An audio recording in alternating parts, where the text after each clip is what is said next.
ಆಹಾ.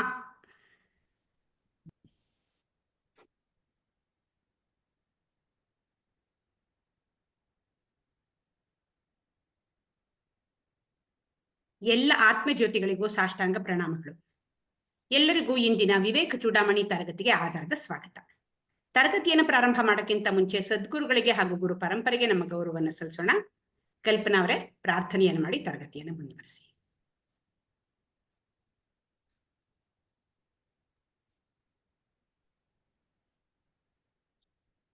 ಎಲ್ಲ ಆತ್ಮಜ್ಯೋತಿಗಳಿಗೂ ನಮಸ್ಕಾರಗಳು. ಪೂಜ್ಯ ಗುರುಗಳಲ್ಲಿ ಕೋಟಿ ನಮಸ್ಕಾರಗಳು. ಗುರು ಬ್ರಹ್ಮ ಗುರುರ್ವಿಷ್ಣು ಗುರುದೇವೋ ಮಹೇಶ್ವರಃ ಗುರು ಸಾಕ್ಷಾತ್ ಪರಂ ಬ್ರಹ್ಮ ತಸ್ಮೈ ಶ್ರೀ ಗುರವೇ ನಮಃ. ಅಖಂಡ ಮಂಡಲಾಕಾರಂ ವ್ಯಾಪ್ತಂ ಯೇನ ಚರಾಚರಂ ತತ್ಪದಂ ದರ್ಶಿತಂ ಯೇನ ತಸ್ಮೈ ಶ್ರೀ ಗುರವೇ ನಮಃ. ನಾರಾಯಣ ಸಮಾರಂಭಾಂ ಶಂಕರಾಚಾರ್ಯ ಮಧ್ಯಮಾಂ ಅಸ್ಮದಾಚಾರ್ಯ ಪರ್ಯಂತಾಂ ವಂದೇ ಗುರು ಪರಂಪರಾಂ. ಸದಾಶಿವ ಸಮಾರಂಭಾಂ ಶಂಕರಾಚಾರ್ಯ ಮಧ್ಯಮಾಂ ಅಸ್ಮದಾಚಾರ್ಯ ಪರ್ಯಂತಾಂ ವಂದೇ ಗುರು ಪರಂಪರಾಂ. ಅಂತರ್ಜ್ಯೋತಿಃ ಬಹಿರ್ಜ್ಯೋತಿಃ ಪ್ರತ್ಯಜ್ಯೋತಿಃ ಪರಾತ್ಪರಾ ಜ್ಯೋತಿರೇವ ಜ್ಯೋತಿಃ ಸ್ವಯಂ ಜ್ಯೋತಿಃ ಆತ್ಮಜ್ಯೋತಿಃ ಶಿವೋಸ್ಮ್ಯಹಂ. ಶ್ರೀ ಗುರುಭ್ಯೋ ನಮಃ. ಹರಿ ಓಂ.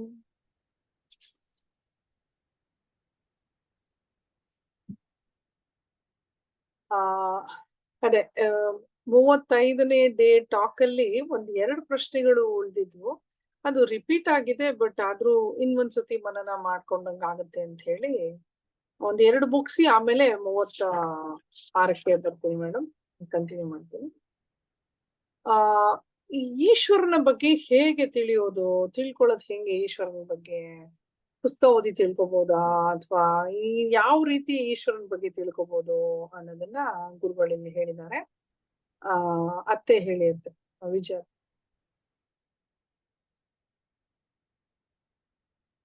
ಈಶ್ವರನ ಬಗ್ಗೆ ತಿಳ್ಕೊಳ್ಳೋದ ನಾವು ಓದಿಸ್ತಿರೋದು ಹಂಗೆ ಹೊರಟೋಗಿರುತ್ತೆ. ಈಶ್ವರನ ಬಗ್ಗೆ ತಿಳ್ಕೊಳ್ಳೋದು ಜನರಲ್. ಈಶ್ವರನ್ ನಾವು ಹೇಗೆ ಅಂದ್ರೆ ಓದ್ ಕ್ಲಾಸ್ಗೆ ಆಗೋಯ್ತದು. ಅದು ಮತ್ತೆ ಅಲ್ಲ, ಈಶ್ವರನ ಬಗ್ಗೆ ನಾವ್ ಅನ್ಕೋತೀವಿ ವೇದಾಂತ ಪುಸ್ತಕಗಳು ನನ್ನ ಗುರುಗಳು ಫಸ್ಟ್ ಡೇ ಹೋದಾಗ ಗೊತ್ತಾಯ್ತು. ಹೇಗ್ ತಿಳ್ಕೊಬಹುದು. ಅದೇ ನಮ್ ಗುರುಗಳು ಹೇಳ್ತಾರಲ್ಲ, ಏನೇ ಒಂದ್ ತಿಳ್ಕೊಬೇಕಾದ್ರೆ, ಇವಾಗ ಫಿಸಿಕ್ಸ್ ತಿಳ್ಕೊಬೇಕಾದ್ರೆ ಫಿಸಿಕ್ಸ್ ಪುಸ್ತಕ ಓದ್ಬೇಕು, ಕೆಮಿಸ್ಟ್ರಿ ತಿಳ್ಕೊಬೇಕಾದ್ರೆ ಕೆಮಿಸ್ಟ್ರಿ ಪುಸ್ತಕ, ಆಯಾ ಒಂದು ಸಬ್ಜೆಕ್ಟ್ ನ ತಿಳ್ಕೊಂಡಾಗ ನಮಗ್ ಗೊತ್ತಾಗುತ್ತೆ. ಅದೇ ಇದು ವೇದಾಂತ ವಾಕ್ಯಗಳನ್ನ ಆಗ್ಲಿ, ವೇದಾಂತನ ನಾವು ತಿಳ್ಕೊಬೇಕಾದ್ರೆ, ಈಶ್ವರನ್ ತಿಳ್ಕೊಬೇಕಾದ್ರೆ ನಮ್ಗೆ ಎಲ್ಲೂ ಗೊತ್ತಾಗಲ್ಲ. ಈಶ್ವರ ಅಂದ್ರೆ ಏನು ಅಂತಾನೆ ನಮಗ್ ಫಸ್ಟ್ ಗೊತ್ತಾಗಲ್ಲ. ನಮ್ ಕಲ್ಪನೆಯಲ್ಲಿ ಏನು ಈಶ್ವರ ಅಂದ್ರೆ ಮೇಲಿದ್ದಾನೆ ಭಗವಂತ, ಅವ್ನ್ ಸರ್ವಶಕ್ತ ಸರ್ವವ್ಯಾಪಿ ಅನ್ನೋದು ಮಾತ್ರ ಗೊತ್ತಿದೆ ಹೊರತು ಈಶ್ವರ ನಮ್ಮಲ್ಲೇ ಇದ್ದಾನೆ ಅನ್ನೋದು ನಮ್ಗೆ ತಿಳುವಳಿಕೆನಲ್ಲಿ ಇಲ್ಲ. ಈಶ್ವರ ನಮ್ಮಲ್ಲೇ ಇದ್ದಾನೆ ಅಂತ ನಾವು ತಿಳ್ಕೊಬೇಕಾದ್ರೆ ನಾವು ವೇದಾಂತಕ್ಕೆ ಶರಣ ಹೋಗ್ಬೇಕು. ವೇದಾಂತ ಉಪನಿಷತ್ತು, ಮತ್ತೆ ಅದನ್ನ ತಿಳಿಸ್ಕೊಡ್ಬೇಕಾದ್ರೆ ನಮ್ಮ ಗುರುಗಳು ಬೇಕಾಗುತ್ತೆ. ಅದರಲ್ಲೂ ಬ್ರಹ್ಮನಿಷ್ಠ ವೇದಾಂತವನ್ನೆಲ್ಲ ಬಲ್ಲಂತ ಬ್ರಹ್ಮನಿಷ್ಠ ಶ್ರೋತ್ರಿಯ ಗುರುನೇ ಆಗ್ಬೇಕು. ಶ್ರವಣ ಆಗ್ಬೇಕು, ಮನನ ಆಗ್ಬೇಕು, ನಿಧಿಧ್ಯಾಸ ಆಗ್ಬೇಕು. ವೇದಾಂತಗಳಿಂದ ನಮ್ಗೆ ಎಲ್ಲಾ ಮಹಾವಾಕ್ಯಗಳ ಅರ್ಥ ಆಗ್ಬೇಕು. ಆಮೇಲೆ ಸುಮ್ನೆ ಅರ್ಥನಲ್ಲೂನು ನಮ್ ಗುರುಗಳು ಹೇಳಿದಾಗೆ ರೂಢಾರ್ಥ ಗೂಢಾರ್ಥ ಎಲ್ಲ ಇರುತ್ತೆ. ಆ ಗೂಢಾರ್ಥ ಅಂತ ತಿಳ್ಕೊಬೇಕು ನಾವು. ಗೂಢಾರ್ಥದಲ್ಲಿ ಮಾತ್ರ ಅಷ್ಟೇ ನಮ್ಗೆ ಜೀವ ಯಾರು, ಈಶ್ವರ ಯಾರು ಎಲ್ಲ ಗೊತ್ತಾಗ್ಬೇಕಾದ್ರೆ, ಜೀವ ಮತ್ತೆ ಜೀವಾತ್ಮ ಪರಮಾತ್ಮನ ಏಕತ್ವ ತಿಳ್ಕೊಬೇಕಾದ್ರೂ ಪ್ರತಿಯೊಂದಕ್ಕೂ ಆ ಮಹಾವಾಕ್ಯಗಳ ಅರ್ಥನ ಸ್ಪಷ್ಟವಾಗಿ ಗುರುಗಳ ಮೂಲಕ ನಾವು ತಿಳ್ಕೊಂಡ್ರೆ ಮಾತ್ರನೇ ನಮ್ಗೆ ಗೊತ್ತಾಗದು. ಈ ಶ್ರವಣ ಮನನ ನಿಧಿಧ್ಯಾಸ ಈ ಮೂಲಕ ತಿಳ್ಕೊಬೇಕು. ಶಬ್ದಗಳು ಹೇಳ್ತಾರೆ ಗುರುಗಳು, ಶಬ್ದಗಳ ಬಗ್ಗೆ. ಆ ಶಬ್ದಗಳದ್ದು ಗೂಢಾರ್ಥ ರೂಢಾರ್ಥ ಹೇಳಾಗಿದೆ. ಆಮೇಲೆ ಇನ್ನೇನು ಹೇಳ್ಬೋದು, ಇವಾಗ ರೂಢಾರ್ಥ ಅಂದ್ರೆ ಏನು, ಗೂಢಾರ್ಥ ಅಂದ್ರೆ ಏನು ಅಂತ ಎಕ್ಸ್ಪ್ಲೈನ್ ಮಾಡಿದ್ದಾರೆ ಗುರುಗಳು. ರೂಢಾರ್ಥ ಅಂತ. ಇವಾಗ ನಾವು ತೆಂಗಿನಕಾಯಿ ತಗೊಂಬರೋ ಅಂತ ಅಂದ್ರೆ ಯಾರನ್ನಾದ್ರು, ಅವನು ಮರದಿಂದ ಕಿತ್ತಿರೋ ತೆಂಗಿನಕಾಯಿನೇ ತಂದು ಕೊಡ್ತಾನೆ. ರೂಢಾರ್ಥದಲ್ಲಿ ತೆಂಗಿನಕಾಯಿ ಅಂದ್ರೆ ಅದೂ ಒಂದೇನೇನೆ.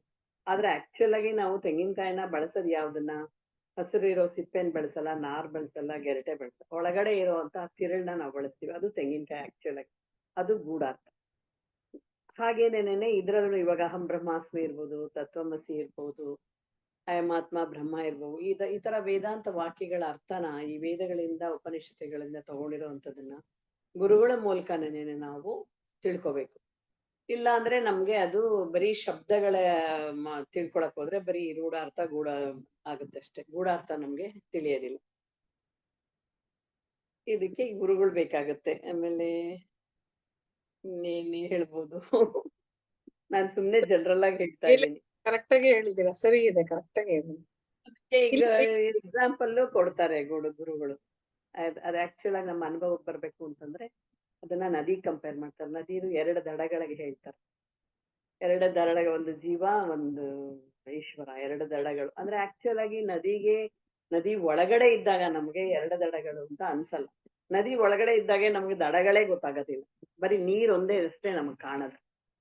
ಹಾಗೆ ಅದನ್ನ ಏನ್ ಹೇಳ್ತಾರೆ ಅಂದ್ರೆ ಗುರುಗಳು, ಅದನ್ನ ನಾವು ನದಿಲಿ ಈಜಿದ್ರೇನೆ ನಾವು ದಡಕ್ ಸೇರೋದಲ್ವಾ. ಈಜ್ಬೇಕು. ಆ ಈಜದನ್ನ ಕರ್ಮಯೋಗ ಅಂತಾರೆ. ಮತ್ತೆ ನಮ್ಗೆ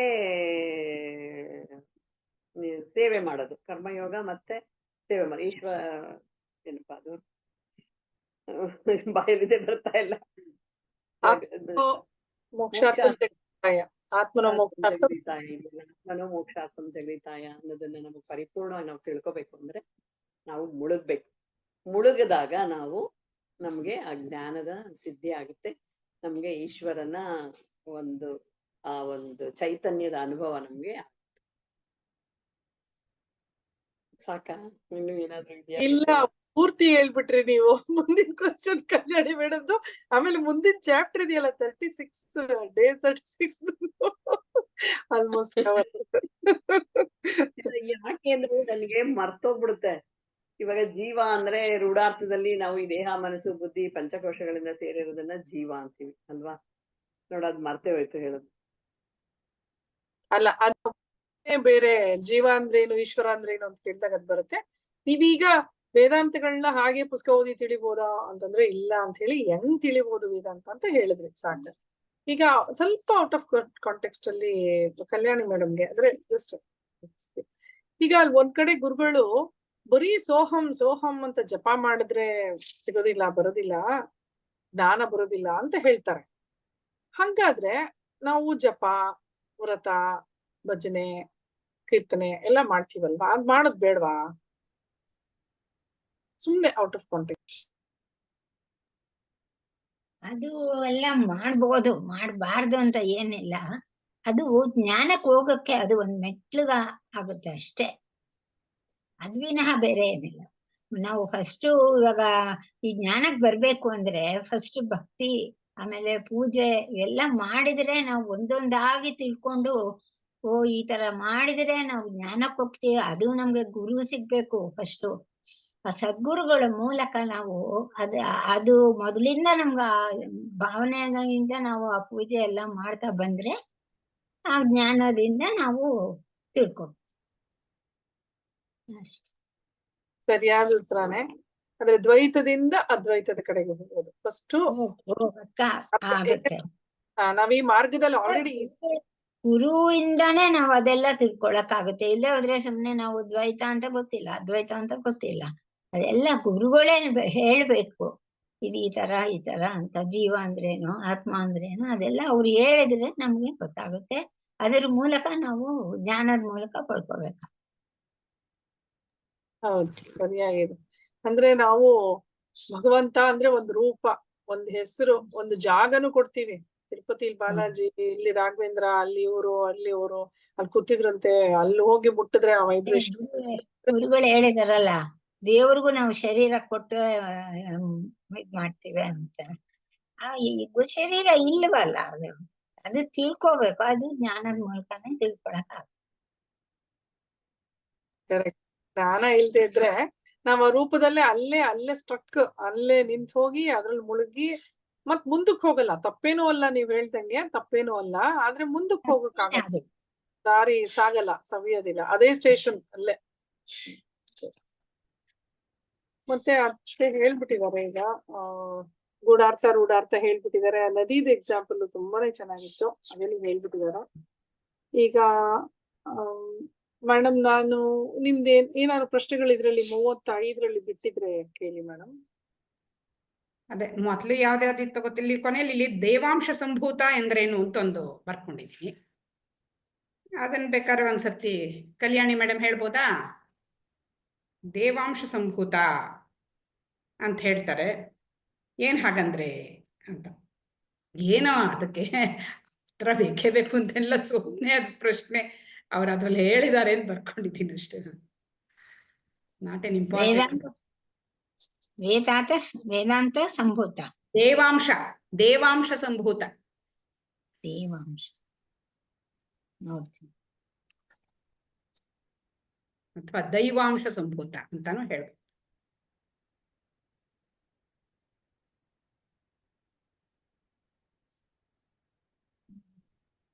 ಅಂದ್ರೆ ಏನ್ ಹೇಳ್ತಾರೆ ಅಂದ್ರೆ, ಇವಾಗ ಭಕ್ತಿ ಮಾರ್ಗದಲ್ಲಿ ನಾವು ಇಷ್ಟ ದೈವವನ್ನ ಪೂಜಿಸ್ತಾ ಹೋಗ್ತೀವಿ. ಇಷ್ಟ ದೈವವನ್ನ ಪೂಜಿಸ್ತಾ ಹೋದಾಗ ಆ ಇಷ್ಟ ದೈವದ ಗುಣಗಳು ಈ ಭಕ್ತನಲ್ಲಿ ಮೂಡಿ ಬರಕ್ಕೆ ಶುರುವಾಗತ್ತೆ. ಅಂದ್ರೆ ಅವನು ಆ ದೈವದ ಅಂಶವನ್ನ ಅವನು ಹೊಂದಿದ್ದಾನೆ ಅಂತ ಹೇಳ್ತಾರೆ. ಈಗ ಶಿವನನ್ನ ಪೂಜಿಸಿದಾಗ ವಿವೇಕ ವೈರಾಗ್ಯ ಬರುತ್ತೆ, ಇವನು ಶಿವಾಂಶ ಸಂಭೂತ. ಅಂದ್ರೆ ಅಲ್ಲಿ ಯಾತಕ್ ಬಂದಿದೆ ಅಂದ್ರೆ, ಶಂಕರಾಚಾರ್ಯರು ಶಿವಾಂಶ ಸಂಭೂತರು ಅಂತ ಹೇಳ್ತಾರಲ್ಲ, ಆ ಇದ್ರಲ್ಲಿ ಹೆಂಗದು ಶಿವಾಂಶ ಸಂಭೂತ ಅಂದ್ರೆ ಏನು ಅಂದ್ರೆ, ಯಾವ ದೇವ್ರನ್ನ ಭಗವಂತನ ಪೂಜಿಸಿದ್ರೆ ಗುಣಗಳು ಶಕ್ತಿ ಪೂಜೆ ಮಾಡಿದ್ರೆ ಆ ಶಕ್ತಿಯ ಸ್ವಭಾವನೆ ಇವ್ರಿಗಿರುತ್ತೆ. ಗುರುಜಿ ಹೇಳ್ತಾರಲ್ವಾ, ಯಾವ ವಿಷ್ಣುವನ್ನ ಪೂಜಿಸಿದ್ರೆ ಅದೇ ಬರುತ್ತೆ. ಆಮೇಲೆ ಈಶ್ವರನ ಅದೇ ತರ, ಅದರಿಂದ ಅವ್ರನ್ನ ದೈವಾಂಶ ಸಂಭೂತ ಅಂತ ಆ ಪರ್ಟಿಕ್ಯುಲರ್ ಶಿವಾಂಶ ಸಂಭೂತ ಆ ತರಹ ಹೇಳ್ಕೊಂಡು ಹೋಗ್ತಾರೆ. ಯಾವ್ದೋ ದೇವಿ ಆ ತರ ಎಲ್ಲ, ಆ ದೇವಿ ಗುಣಗಳು ಆ ಭಗವಂತನ ಗುಣಗಳು ಇವರಲ್ಲಿ ಇದ್ರೆ ಅದರ ಸಂಭೂತ ಅಂತ ಹೇಳ್ತಾರೆ ಅಷ್ಟೇ. ಮತ್ತೆ ಇನ್ನು ಯಾವ್ದಾದ್ರು ಅದ್ರಲ್ಲಿ ಒಂದ್ ಸ್ವಲ್ಪ ತಡಿ.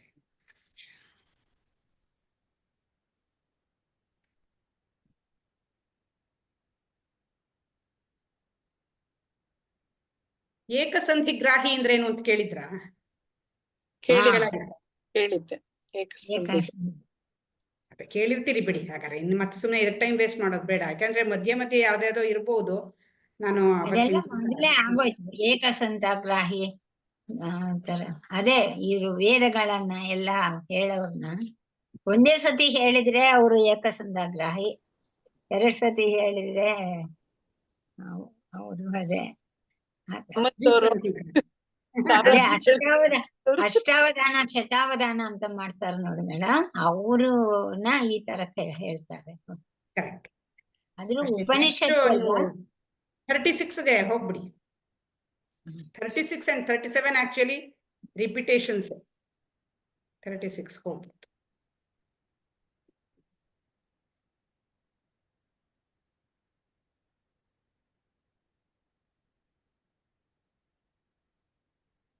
ಇಲ್ಲಿ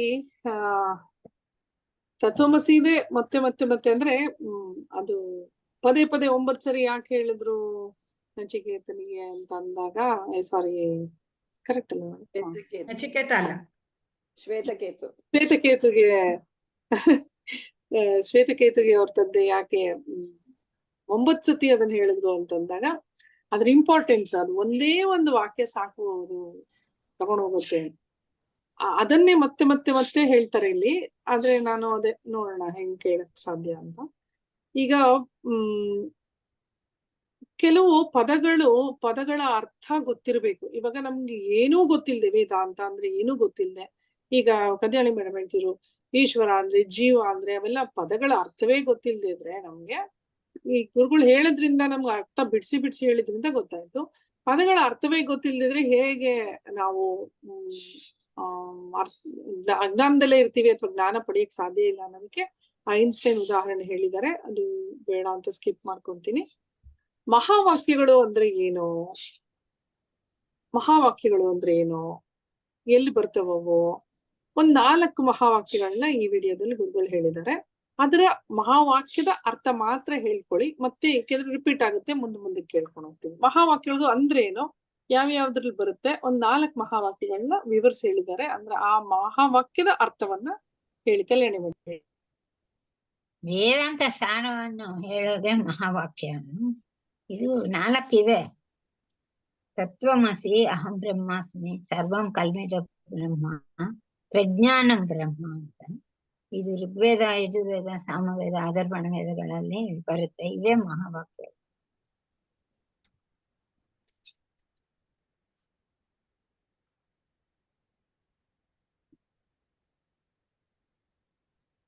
ಅದೇ ಮೇಡಮ್, ಈಗ ಅದೇ ತತ್ವಮಸಿ, ಜೀವಾತ್ಮ ಪರಮಾತ್ಮ ಏಕತ್ವ ಹೇಳುವ ವಾಕ್ಯಗಳಿಗೇನೆ ಮಹಾವಾಕ್ಯ ಅಂತ ಹೇಳ್ತಾರೆ. ಅದೇ ಈಚ್ ಮಹಾವಾಕ್ಯ, ಈಗ ತತ್ವಮಸಿ ಅಂದ್ರೆ ಏನರ್ಥ, ಅಯಂ ಆತ್ಮ ಬ್ರಹ್ಮ ಅಂದ್ರೆ ಏನರ್ಥ, ನೀವ್ ಹೇಳಿದಾಗ ಸರ್ವಂ ಖಲ್ವಿದಂ ಬ್ರಹ್ಮ ಅಂದ್ರೆ ಏನರ್ಥ ಅಂತ ಆ ಮಹಾವಾಕ್ಯದ ಮುಂದೆ ಅದರ ಅರ್ಥವನ್ನ ಸುಮ್ನೆ ತತ್ವಮಸಿ ವಾಕ್ಯ ಈ ಛಾಂದೋಗ್ಯ ಉಪನಿಷತ್ತಲ್ಲಿ ಬರುತ್ತೆ. ಜೀವ ಬ್ರಹ್ಮನೇ, ಜೀವನೇ ಶಿವ ಅಂತ ಹೇಳೋ ವಾಕ್ಯ ತತ್ವಮಸಿ. ಆಯಾಮ್ ಆತ್ಮ ಬ್ರಹ್ಮ, ನನ್ನ ಆತ್ಮ ಬ್ರಹ್ಮ ಅಂತ ಹೇಳುವ ವಾಕ್ಯ ಇದು ಮಾಂಡವ್ಯ ಉಪನಿಷತ್ತಲ್ಲಿ ಬರುತ್ತೆ. ಅಹಂ ಬ್ರಹ್ಮಾಸ್ಮಿ, ನಾನು ಬ್ರಹ್ಮಸ್ವರೂಪಿ ಅಂತ ಬೃಹದಾರಣ್ಯಕ ಉಪನಿಷತ್ತು ಅಲ್ಲಿ ಬರುತ್ತೆ.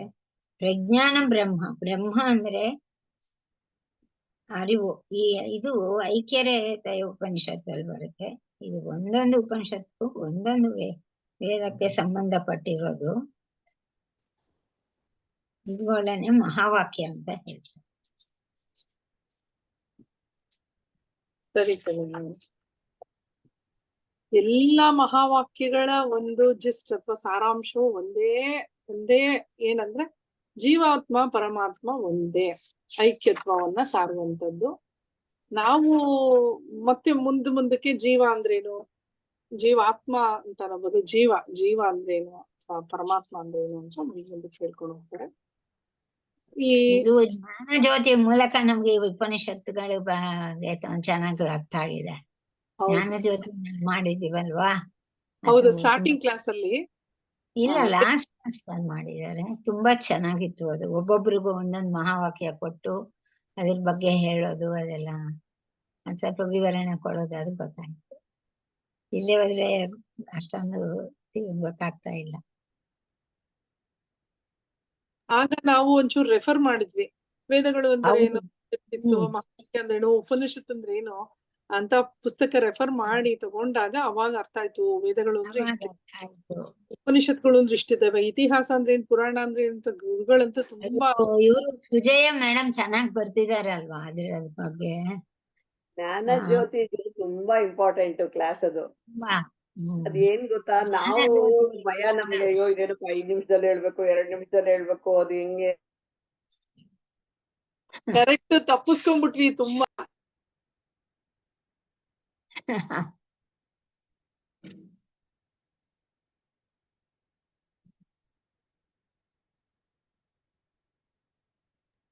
ನಿಜ ಆಗ್ತದೆ, ಇಂಟರ್ನೆಟ್ ಕನೆಕ್ಷನ್ ಏನೋ ಸರಿ ಇಲ್ಲ. ಹೌದಾ, ಕೇಳಿಸ್ತಾ ಇಲ್ವಾ? ಕೇಳಿಸಿದೆ ಈಗ ಒಂದ್ ಸ್ವಲ್ಪ ಹೊತ್ತು, ಇದಕ್ ಮುಂಚೆ ಕೊಟ್ಟಿದ್ರು ನನಗೆ. ಆ ಕಾರ್ಯಕಾರಣನ ಮಾತಾಡಿದ್ದು ಅದು ಎಷ್ಟು ಚೆನ್ನಾಗಿ ಅರ್ಥ ಆಗಿದೆ ಅಂದ್ರೆ ಅದು ಮರೆಯಕ್ಕೆ ಆಗಲ್ಲ. ಬೇರೆ ಎಲ್ಲ ಮರ್ತೋದ್ರುನು ಅದನ್ನ ಮರೆಯೋದೇ ಇಲ್ಲ ನಾನು. ಕಾರ್ಯಕಾರಣ ಎಕ್ಸಾಂಪಲ್ಸ್ ಇದು ಎಲ್ಲ ತುಂಬಾ ಆ ತರದ್ದು ಕೊಟ್ಟು ಒಂಥರ ಎಕ್ಸರ್ಸೈಸಸ್ ತರ ಅದು ಈ ಮಕ್ಕಳಿಗೆ ಬರುತ್ತಲ್ಲ ಮಕ್ಕಳಿಗೆ. ಆ ದೃಶ್ಯ ಮಾಧ್ಯಮ ಮತ್ತೆ ಆಡಿಯೋ ಎಲ್ಲ ಅಪ್ಪ ಎಂತ ಪವರ್ಫುಲ್. ಹಂಗೇನೇನೆ ಇದು ಕೂಡ ಒಂಥರ ನಮ್ಗೆ ಒಂಥರ ಮಕ್ಕಳ ತರನೇನೆ ಚೆನ್ನಾಗಿ ಅದೊಂಥರ ಒಬ್ರು ಇಬ್ಬಿಬ್ರು ಮಾಡೋದು ಪಾರ್ಟಿಸಿಪೆಂಟ್ಸ್, ಅದೆಲ್ಲ ತುಂಬಾ ಚೆನ್ನಾಗಿತ್ತು. ಎಕ್ಸಾಂಪಲ್ಸ್ ನೀವೇ ಕೊಡ್ಬೇಕು, ನೀವೇ ಕ್ರಿಯೇಟ್ ಮಾಡ್ಬೇಕು, ಅದ್ ಚೆನ್ನಾಗಿತ್ತು. ಯಾಕೋ ನಾನು ಅದನ್ನ ಬಿಟ್ಟಿದ್ದೀನಿ, ಸೇರ್ಕೋಬೇಕು. ಚೆನ್ನಾಗಿತ್ತು. ನನಗೆ ಅವಸ್ಥಾತ್ರಯ ಕೊಟ್ಟಿದ್ದಾರೆ, ಕಣ್ಮುಚ್ಚಿದ್ರು ಅದೆಷ್ಟು ರೆಫರ್ ಮಾಡಿದೀನೋ, ಅದೆಷ್ಟು ವಿಡಿಯೋಸ್ ನೋಡಿದ್ನೋ, ಅದೆಷ್ಟು ಮಾಡಿ 2 ನಿಮಿಷಕ್ಕೆ ಅದನ್ನ ಕನ್ಸೈಸ್ ಮಾಡಿ ಆ ಕಂಟೆಂಟ್ಸ್ ಅಲ್ಲಿ ಬರೋಂಗ್ ಮಾಡಕ್ಕೆ ಸುಮಾರು ಟೈಮ್ ಬೇಕು, ದಿನ ಬೇಕು, ಯೋಚಿಸ್ಲೇಬೇಕು. ಅದು ತುಂಬಾ ಯಾರ್ಯಾರು ಏನೇನ್ ಮಾತಾಡಿರ್ತಾರೆ, ಅವ್ರು ಮಾತಾಡೋದ್ರಲ್ಲಿ ಏನಿದೆ, ಇವ್ರು ಮಾತಾಡೋದ್ರಲ್ಲಿ ಏನಿದೆ, ಅದನ್ನೆಲ್ಲ ಹುಡುಕಿ ನೋಡ್ತೀವಿ. ಇಲ್ದಿದ್ರೆ ಎಲ್ಲಿ ನೋಡ್ತೀವಿ, ಸುಮ್ನೆ ಕೇಳಿಸ್ಕೊತೀವಿ, ಅವ್ರೇನೋ ಹೇಳ್ತಾರೆ, ನಾವ್ ಕೇಳಿಸ್ಕೊತೀವಿ ಅಷ್ಟೇ. ಕೇಳಿಸ್ಕೊಂಡಿದ್ದೆ ಅಷ್ಟೇ, ಅದೇನು ಒಳಗೆ ಇಳಿದಿರಲ್ಲ. ಅದೇ ನಮಗ್ ಕೊಟ್ಟಾಗ ನಾವು ಚೆನ್ನಾಗಿ ಅದನ್ನ ಪಾರ್ಟಿಸಿಪೇಟ್ ಮಾಡ್ತೀವಿ. ತಲೆಗೆ ಸ್ವಲ್ಪ ಕೆಲಸ ಇತ್ತು ತಲೆಗೆ ಎಲ್ಲ ಚೆನ್ನಾಗಿ ಇರುತ್ತೆ, ಹ.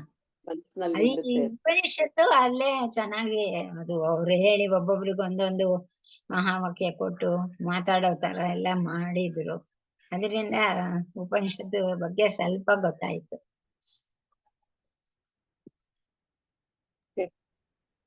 ಆ, ಈಗ ನಮ್ಗೆ ಜೆ ಕ್ಲಾಸ್ ಅಲ್ಲಿ ಇರೋ ಅಂತದ್ ನಮ್ಗೂನು ಆಮೇಲೆ ಅದ್ರ ಇಂಪಾರ್ಟೆನ್ಸ್ ಗೊತ್ತಾಯ್ತು. ಓ, ಅವ್ರು ಅಷ್ಟ್ ಸತಿ ಹೇಳಿದ್ರು ನಮ್ಗೆ ಮನನ ಆಗಿ ನಮ್ಗೆ ಸಿದ್ಧ ಆಗಿ ಕೂತ್ಕೋಬೇಕದು. ಅದಕ್ಕೋಸ್ಕರ ಅಷ್ಟು ಸರ್ತಿ ಈಗಿನ ಕಾಲದಲ್ಲಿ ಹೇಳ್ಬೇಕಾಗಿದೆ. ಅವಾಗೆಲ್ಲ ಏಕಸಂಧಿಗ್ರಾಹಿಗಳಿದ್ರು ಒಂದ್ ಹೇಳ್ತಿದಂಗೆನೆ ಹಂಗೆ ರಿಸೀವ್ ಆಗ್ತಿತ್ತು ಅವ್ರಿಗೆ. ಚೆನ್ನಾಗಿತ್ತು. ಇದು ಕಾರ್ಯಕಾರಣ ಮಾತ್ರ ನನ್ಗೆ ಚೆನ್ನಾಗಿ ಯಾರು ಏನ್ ಕನ್ಫ್ಯೂಷನ್ ಮಾಡಿದ್ರು ಆಗಲ್ಲ, ಚೆನ್ನಾಗಿ ಜ್ಞಾಪಕ ಬಂದ್ಬಿಟ್ಟಿದೆ. ಅಲ್ಲ, ನಿಮಗ್ ಬೇಕು ಅಂದ್ರೆ ನೀವ್ ಬೇಕಾದ್ರೆ ಸೀನಿಯರ್ಗೆ ಇನ್ನೊಂದ್ಸರ್ತಿ ಸೇರ್ಬೋದು, ನಿಮಗ್ ಟೈಮ್ ಸಿಕ್ಕಿದ್ರೆ. ಎಲ್ಲ ಸೇರ್ಕೋಬೇಕು. ಬೇಕಾದ್ರೆ ಸೇರ್ಬೋದು. ಈ ತರ ಅವಕಾಶ ನೋಡಿ ಅದ್ ಎಷ್ಟ್ ಚೆನ್ನಾಗ್ ಮನ್ಸಲ್ಲಿ ನಿಂತಿದೆ ಅಂತ. ಆತರ ಮಾಡವಾಗ ಒಂದ್ ಸ್ವಲ್ಪ ಟಫ್ ಅನ್ಸುತ್ತೆ. ಅಯ್ಯೋ ಬಂದ್ಬಿಡ್ತಾ ಆಗ್ಲೇ ಒಂದ್ ತಿಂಗಳು, ಅಯ್ಯೋ ನಾನ್ ಪ್ರಿಪೇರ್ ಆಗ್ಲಿಲ್ಲ, ಅಯ್ಯೋ ಎಷ್ಟೊಂದ್ ದಿನ ಇದೆ ಅಂತ ಫಸ್ಟ್ ಅನ್ಕೊಳ್ಳೋದು. ಆಮೇಲೆ ನೋಡೋರು ಬಂದೇ ಬಿಡ್ತಾ, ಅಯ್ಯೋ ಬಂದೇ ಬಿಡ್ತಾರ ಅಂತ. ಮೇಡಮ್ ನನಗೆ ಅವಸ್ಥಾತ್ರೆ ಕೊಟ್ಟಿದ್ದಾರೆ, ಮುಚ್ಚಿದ್ರು ತೆಗೆದ್ರು ಎಚ್ಚರ ಕನಸು ಗಾಢನಿದ್ದೆ, ಅದೇ ಚಿಂತೆ ಆಗೋಯ್ತು. ನೋಡಿ, ಅದು ಎಷ್ಟು ಇಂಪಾರ್ಟೆಂಟ್. ಎಚ್ಚರ ಕನಸು ಗಾಢ ನಿದ್ದೆದನ್ನ ನಾವು ಬಂದ್ಬಿಟ್ರೆ ನಮ್ಗೆ ಇನ್ನೇನು ಬೇಕಾಗಿಲ್ಲ. ನಮ್ಗೆ ಬರೀ ಕಣ್ಣು ಮುಚ್ಚಿದ್ರು ತೆಗೆದ್ರು ಎಚ್ಚರ ನಿದ್ದೆನಲ್ಲೇ ನಾನು ತುಂಬಾ ಚೆನ್ನಾಗಿತ್ತು ಮಾತ್ರ. ಇದು ದೊಡ್ಡ ಸೈನ್ಸ್ ಇದು. ಇವಾಗ ವಿಜಯ ಅವ್ರಿಗೆ ಕಾರ್ಯಕಾರಣ ಅಂದ್ರು, ಆ ಸಕ್ಕರೆ ಹೆಚ್ಚಿಂದು ಅದನ್ನೆಲ್ಲ ಹೇಳಿದಾರೆ. ಅದ್ ನೋಡಿ, ಏನೇನ್ ನೋಡಿದ್ರು ಪ್ರಪಂಚದಲ್ಲಿ ಆ ಭಗವಂತನೇ ಸೃಷ್ಟಿ ಅಂತ ಏನ್ ಬೇರೆ ಇಲ್ಲ ಅನ್ನೋದು ಚೆನ್ನಾಗಿ ತಲೆಗೆ ಬಂದ್ಬಿಡುತ್ತೆ. ಭಗವಂತ ಬೇರೆ, ಸೃಷ್ಟಿ ಬೇರೆ ಅಂತ ಅನ್ಸೋದೇ ಇಲ್ಲ. ನಿಜ ಅದು ಅದರಿಂದ ತುಂಬಾ ಚೆನ್ನಾಗಿ ಅರ್ಥ ಆಯ್ತು. ಈ ಉಪನಿಷತ್ತು ಬಗ್ಗೆ ನೋಡ್ರಿ, ಅವ್ರು ಎಷ್ಟ್ ಕೊಟ್ಟಿದಾರಲ್ಲ ಒಬ್ಬೊಬ್ರು ಒಂದು. ಅದ್ರ ಈಗ ಒಂದು ಅಂತ ಹೇಳಕ್ ಆಗಲ್ಲ, ಎಲ್ಲಾನು ಸ್ವಲ್ಪ ರೆಫರ್ ಮಾಡ್ಬೇಕಾಗತ್ತಲ್ವಾ, ಅದರಿಂದ ಗೊತ್ತಾಗತ್ತೆ ನಮ್ಗೆ. ಇದ್ರೆ ಸುಮ್ನೆ ಕೂತ್ಕೊಂಡ್ರೆ ಇದೆಲ್ಲ ಏನ್ ಗೊತ್ತಾಗುತ್ತೆ, ಏನು ಗೊತ್ತಾಗಲ್ಲ. ಅಲ್ಲ, ಇದು ಯಾಕ್ ಗೊತ್ತಾ ನಮ್ಗೆ ಇದು ಅಷ್ಟೊಂದು ಇನ್ಫ್ಲೂಯೆನ್ಸ್ ಆಗೋದು? ಯಾರ್ಯಾರು ಯಾವ್ಯಾವ ತರ ಮಾತಾಡಿದ್ದಾರೆ, ಯಾರು ಯಾವ ತರ ಪ್ರತಿಪಾದಿಸ್ತಾರೆ ಈ ಕಾರ್ಯಕಾರಣ ಇದನ್ನ ಅನ್ನೋದನ್ನ ಸುಮಾರು ವಿಡಿಯೋಸ್ ನೋಡಿದೀನಿ ನಾನು.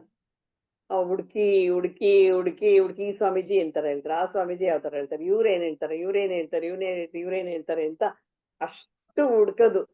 ಇವ್ರೇನಾದ್ರೂ ಹೊಸದಾಗಿ ಹೇಳ್ತಾರ ಅಂತ. ಅದು ಒಂಥರ ತುಂಬಾ ಚೆನ್ನಾಗೂ ಇರುತ್ತೆ, ಚಾಲೆಂಜಿಂಗ್ ಆಗೂ ಇರುತ್ತೆ. ಅದು ಆಕ್ಚುಲ್ ಆಗಿ ಚಂದ. ಅದು ತುಂಬಾ ಚೆನ್ನಾಗಿತ್ತು.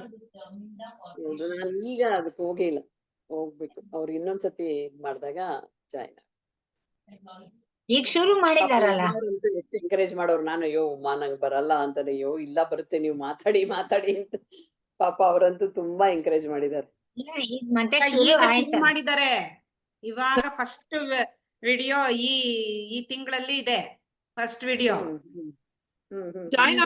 ಈಗ್ಲೂ ಜಾಯಿನ್ ಆಗ್ಬೋದು. ನಿಮ್ಗೆ ಹೆಂಗಿದ್ರು ಆ ಜ್ಞಾನಗಂಗಾಗೆ ಅದು ಸೀನಿಯರ್ ಬ್ಯಾಚ್ ಬರುತ್ತಲ್ಲ, ಅದು ಕೊನೆ ಥರ್ಸ್ಡೇ ಇರುತ್ತೆ. ಜಾಯಿನ್ ಆಗ್ಬಿಡಿ ಬೇಕಾದ್ರೆ.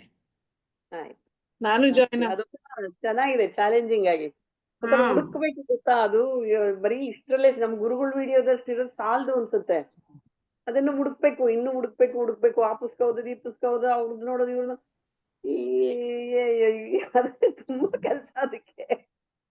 ಗುರೂಜಿ ಟಾಕ್ ಎಲ್ಲ ಮತ್ತೆ ಮತ್ತೆ ಗುರುಜಿ ಟಾಕ್ ಕೇಳ್ತಾ ಇದ್ವಿ. ಯಾಕೆ ಅಂದ್ರೆ ಗುರೂಜಿ ಟಾಕ್ನೇ ಮಾತಾಡೋದ್ ಚೆನ್ನಾಗಿರಲ್ಲ. ನಾವು ನಮ್ಮ ಇದ್ರಲ್ಲೂ ಅದು ಮಾತಾಡ್ಬೇಕು. ಸ್ವಲ್ಪ ನಾವು refer ಸ್ವತಃ ಮಾಡ್ಕೋಬೇಕಲ್ವಾ?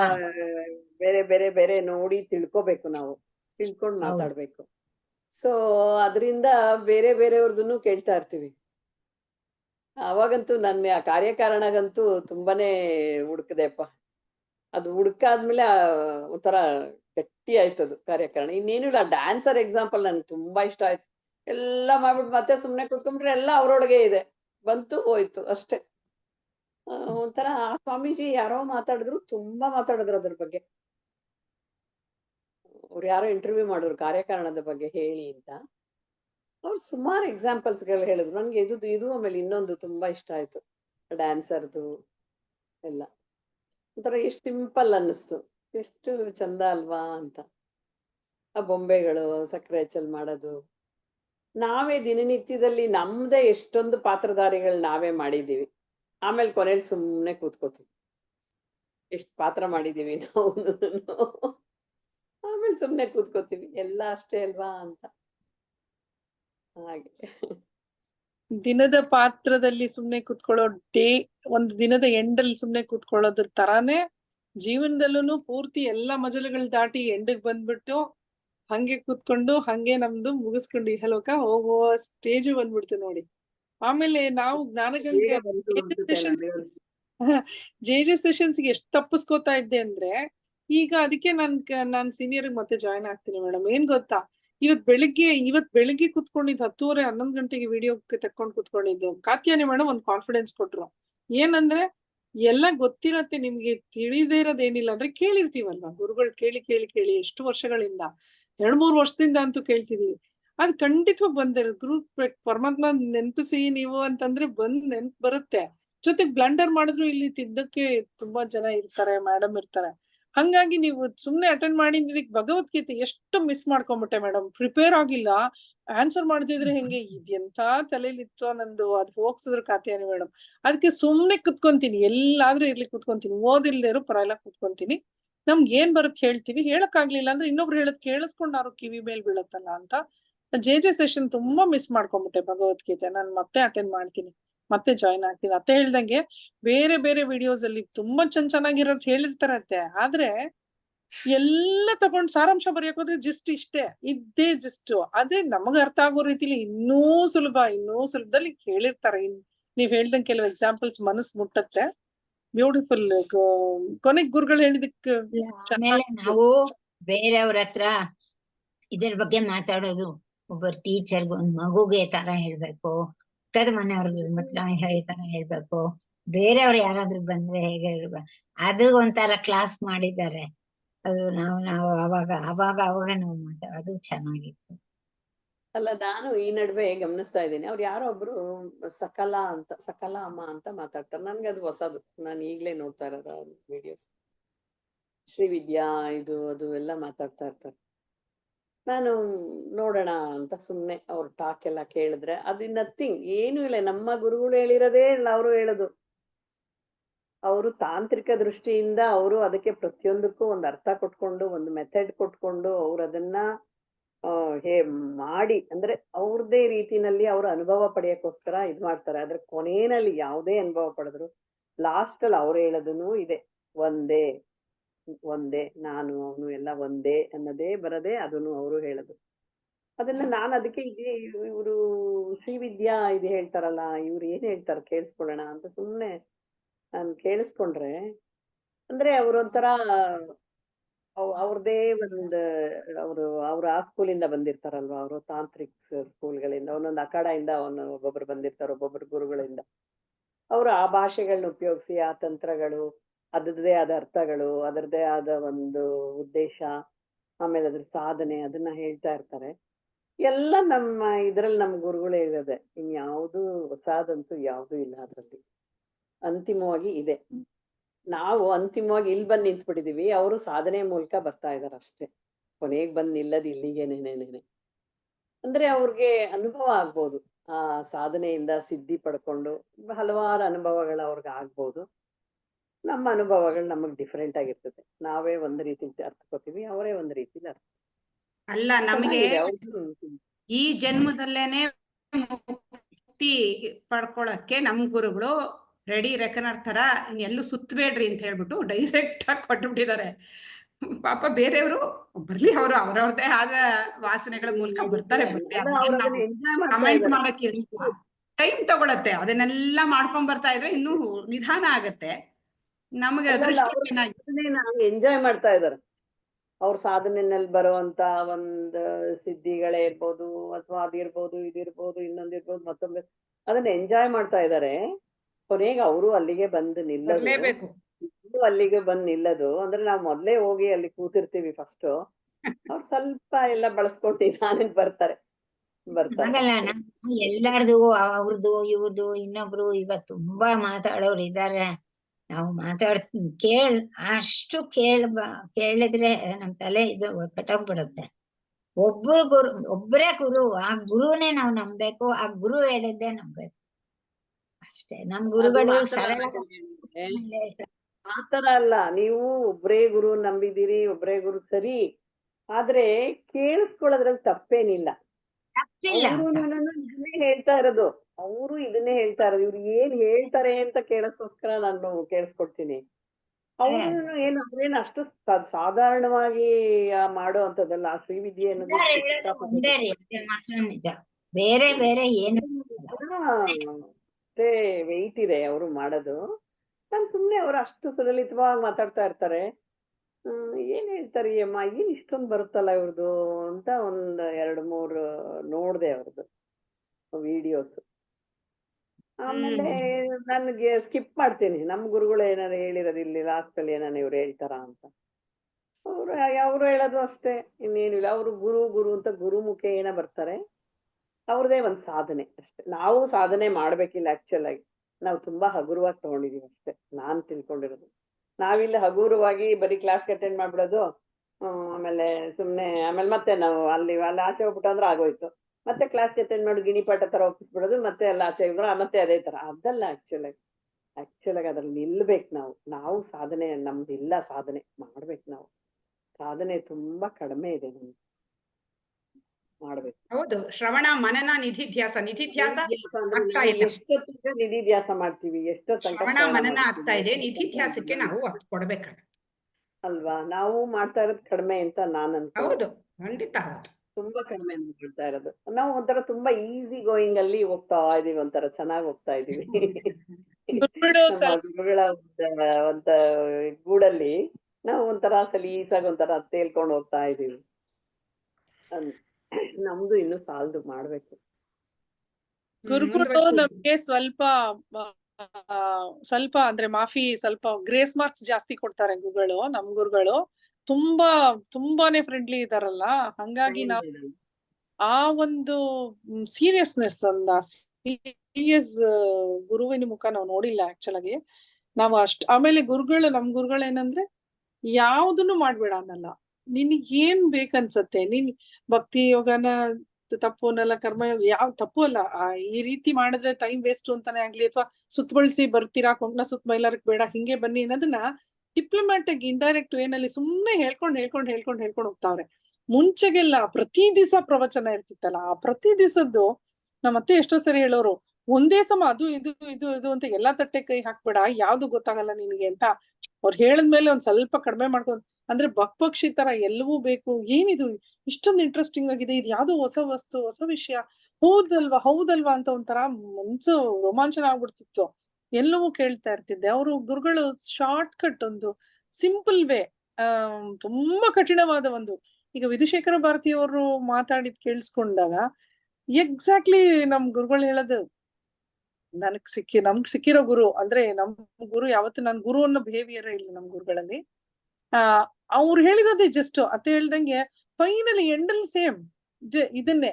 ಇವ್ರೇನ್ ಮಾಡ್ತಾರೆ, ನಾವು ಸ್ವಲ್ಪ ಮೊಂಡುಗಳು ಅಂದ್ಬಿಟ್ಟು ಹೇಳಿದ್ದೆ ಈಗ ಅವ್ರು 9 ಸರಿ ಇದ್ರೆ 9,000 ಸರಿ ಅತ್ತೆ ಹೇಳಿದ್ರ. ಲಾಸ್ಟ್ ಟೈಮ್ 9,000 ಸರಿ ಹೇಳಿದ್ರು ತತ್ವಮಸಿ ಅಂತ ಬಾರಿ ಒತ್ತಿ ಹೇಳ್ತಾ ಇದಾರೆ. ನೀವ್ ಹೇಳ್ದಂಗತ್ತೆ ನಿಧಿಧ್ಯಾಸನ ಖಂಡಿತ ಅಲ್ಲಿ ನಾವು ಸೋಲ್ತಾ ಇದೀವಿ. ಸೋಲ್ಬಾರ್ದು. ಗುರು ಕಾಣಿಕೆ ನಾವೇನ್ ಸಲ್ಲಿಸ್ಬೇಕು ಅಂತಂದ್ರೆ ಇದನ್ನೇ ಮಾಡ್ಬೇಕು, ಮಾಡೋಣ ಪ್ರಯತ್ನ. ಉಮಾ ಮೇಡಮ್ ಬಂದಿದ್ದಾರೆ ಅನ್ಸುತ್ತೆ. ಕೇಳಿ, ಅವರು ಸಾಕು. ಅವರು ಆನ್ಸರ್ ಮಾಡೋದಾದ್ರೆ ಕೇಳಿ, ಇಲ್ಲ ಅಂದ್ರೆ ನಾನು ಟ್ರಾವೆಲ್ ಅಲ್ಲಿ ಇದ್ದೀನಿ. ಓಕೆ, ನಾನು ಮಧ್ಯ ಮಧ್ಯ ಡಿಸ್ಟರ್ಬ್ ಆಗತ್ತೆ, ವೆಹಿಕಲ್ಸ್ ಹೊಡೆದು ನೋಡೋಣ. ಆಕ್ಚುಲಿ ನೀವು ಇದು ಏನು ಶ್ರೀವಿದ್ಯಾ ಉಪಾಸನೆ ಬಗ್ಗೆ ಮಾತಾಡ್ತಾ ಇದ್ದೀರಿ. ಅಂದ್ರೆ ಈ ಶ್ರೀವಿದ್ಯಾ ಉಪಾಸನೆ ಎಲ್ಲ ಏನಂದ್ರೆ ಸಗುಣೋಪಾಸನೆಗಳು. ಹೌದು. ನಾವು ಇವಾಗ ಅದು ಎಲ್ಲ ಧರ್ಮ ಜಿಜ್ಞಾಸಲಿ ಇದ್ರೊಳಗೆ ಅರಣ್ಯದಲ್ಲಿ ಆ ತರ ಭಾಗಗಳಲ್ಲೆಲ್ಲ ಬರುತ್ತೆ ಅದು. ಆದ್ರೆ ನಮ್ಮದು ಇವಾಗ ಹೋಗ್ತಾ ಇರೋ ಹಂತ ನಮ್ದು ಯಾವ ತರ ಅಂದ್ರೆ ಇದು ಬ್ರಹ್ಮ ಜಿಜ್ಞಾಸೆ. ಧರ್ಮ ಜಿಜ್ಞಾಸದ ಎಲ್ಲಾ ಹಂತಗಳನ್ನ ದಾಟಿ ನಾವಿವಾಗ ಬ್ರಹ್ಮ ಜಿಜ್ಞಾಸೆಗೆ ಬರ್ತಾ ಇದೀವಿ. ಬ್ರಹ್ಮ ಜಿಜ್ಞಾಸೆ ಬಂದಾಗ ನಾವು ದೇಹ, ಮನಸ್ಸು, ಬುದ್ಧಿ ಎಲ್ಲವನ್ನು ನಾವು ಅಲ್ಲಗಳಿತಾ ಇದೀವಿ. ನೇತಿ ಅಂತ ಇದು ಮಾಡಿ ಕೊನೆಗೆ ಏನು ಉಳಿಯತ್ತೆ ಆ ಹಂತಕ್ಕೆ ಅದು ಬ್ರಹ್ಮ ಅಂತ ಹೇಳಿ ನಮ್ಮಲ್ಲಿ ನಮ್ಮ ಒಂದು ಪ್ರಯತ್ನ ನಡೀತಾ ಇರೋದು ಇವಾಗ. ಹೌದು. ಹಾಗಾಗಿ ಅಲ್ಲ, ನಾವು ಇವು ಇವಾಗ ಅದೆಲ್ಲ ಕೆಲವೊಂದನ್ನ ಶಾಸ್ತ್ರದಲ್ಲಿ ನಾವು ಬರೋದು. ಕೇಳ್ಬಿಟ್ಟು ಅದನ್ನ ಸುಮ್ನೆ ಬಿಟ್ಬಿಡ್ಬೇಕು. ಅದನ್ನಲ್ಲಿ ಅದು ಓಕೆ, ಅವ್ರು ಹೇಳ್ತಾ ಇದ್ದಾರೆ, ಅವ್ರು ಮಾಡ್ತಾ ಇದಾರೆ, ನಾವು ಅದ್ರ ಬಗ್ಗೆ ಹೆಚ್ಚು ಕಾಮೆಂಟ್ ಮಾಡೋದು ಬೇಡ. ಅವ್ರಿಗೆ ಅದು ಸೂಕ್ತ ಆಗಿದೆ, ಯಾಕಂದ್ರೆ ಅದೆಲ್ಲ ಫಲಗಳು ಸಿಗುವಂಥದ್ದು ಉಪಾಸನೆಗಳು. ನಿಮ್ಗೆ ಫಲಪ್ರಾಪ್ತಿಗಳು ಜಾಸ್ತಿ. ಅಲ್ಲಿ ನಿಮ್ಗೆ ಇಷ್ಟಾರ್ಥಗಳು ಹೇಗ್ ಬರುತ್ತೆ ಅಂತಂದ್ರೆ ನಿಮ್ಗೆ ಅದ್ರೊಳಗೆ ಆ ಷೋಡಶ ಪೂಜೆ ಎಲ್ಲ ಮಾಡ್ತಿರಲ್ಲ, ಆ ದೇವಿಗಳಿಂದ ನಿಮ್ಗೆ ಸಾಕಷ್ಟು ನಿಮ್ಗೆ ಇದಿರುತ್ತೆ, ಅದ್ರೊಳಗಿಂದ ಫಲಗಳು ಸಿಗುತ್ತೆ ನಿಮ್ಗೆ. ಸಿದ್ಧಿಗಳು ನಿಮ್ಗೆ ತುಂಬಾ ಏನ್ ಬರುತ್ತೆ. ಇಚ್ಛೆ ಪಡ್ತಿರೋ ಅದೆಲ್ಲ ಸಿಗತ್ತೆ ನಿಮ್ಗೆ. ಅಂದ್ರೆ ಅಲ್ಲಿ ಏನಾಗತ್ತೆ ಅಂತಂದ್ರೆ ಅಲ್ಲಿ ನಿಮಗೆ ಆ ಒಂದ್ ಹಂತಕ್ಕೆ ತಲುಪಕ್ಕಾಗಲ್ಲ. ಯಾಕಂದ್ರೆ ಅಲ್ಲಿ ಸಗುಣದಲ್ಲಿ ಇಟ್ಕೊಂಡು ನಾವು ಅದ್ರೊಳಗೆ ಸುತ್ತಾ ಇರ್ತೀವಿ. ನಾವು ನಿರ್ಗುಣಕ್ಕೆ ಹೋಗಕ್ಕೆ ನಮ್ಗೆ ಅಷ್ಟು ಸುಲಭವಾಗಿ ಬಿಡಲ್ಲ ಅದನ್ನ. ಬಟ್ ನಾವ್ ಇವಾಗ ಅದ್ರಲ್ಲಿ ಹೋಗ್ತಾ ಇರೋದು ಏನಾಗುತ್ತೆ ನಿರ್ಗುಣ ಅವ್ರೆ, ಹಂತಕ್ಕೆ ನಮ್ದು ಇವಾಗ ಹೋಗ್ತಾ ಇದೀವಿ ನಾವ್ ಅದನ್ನ.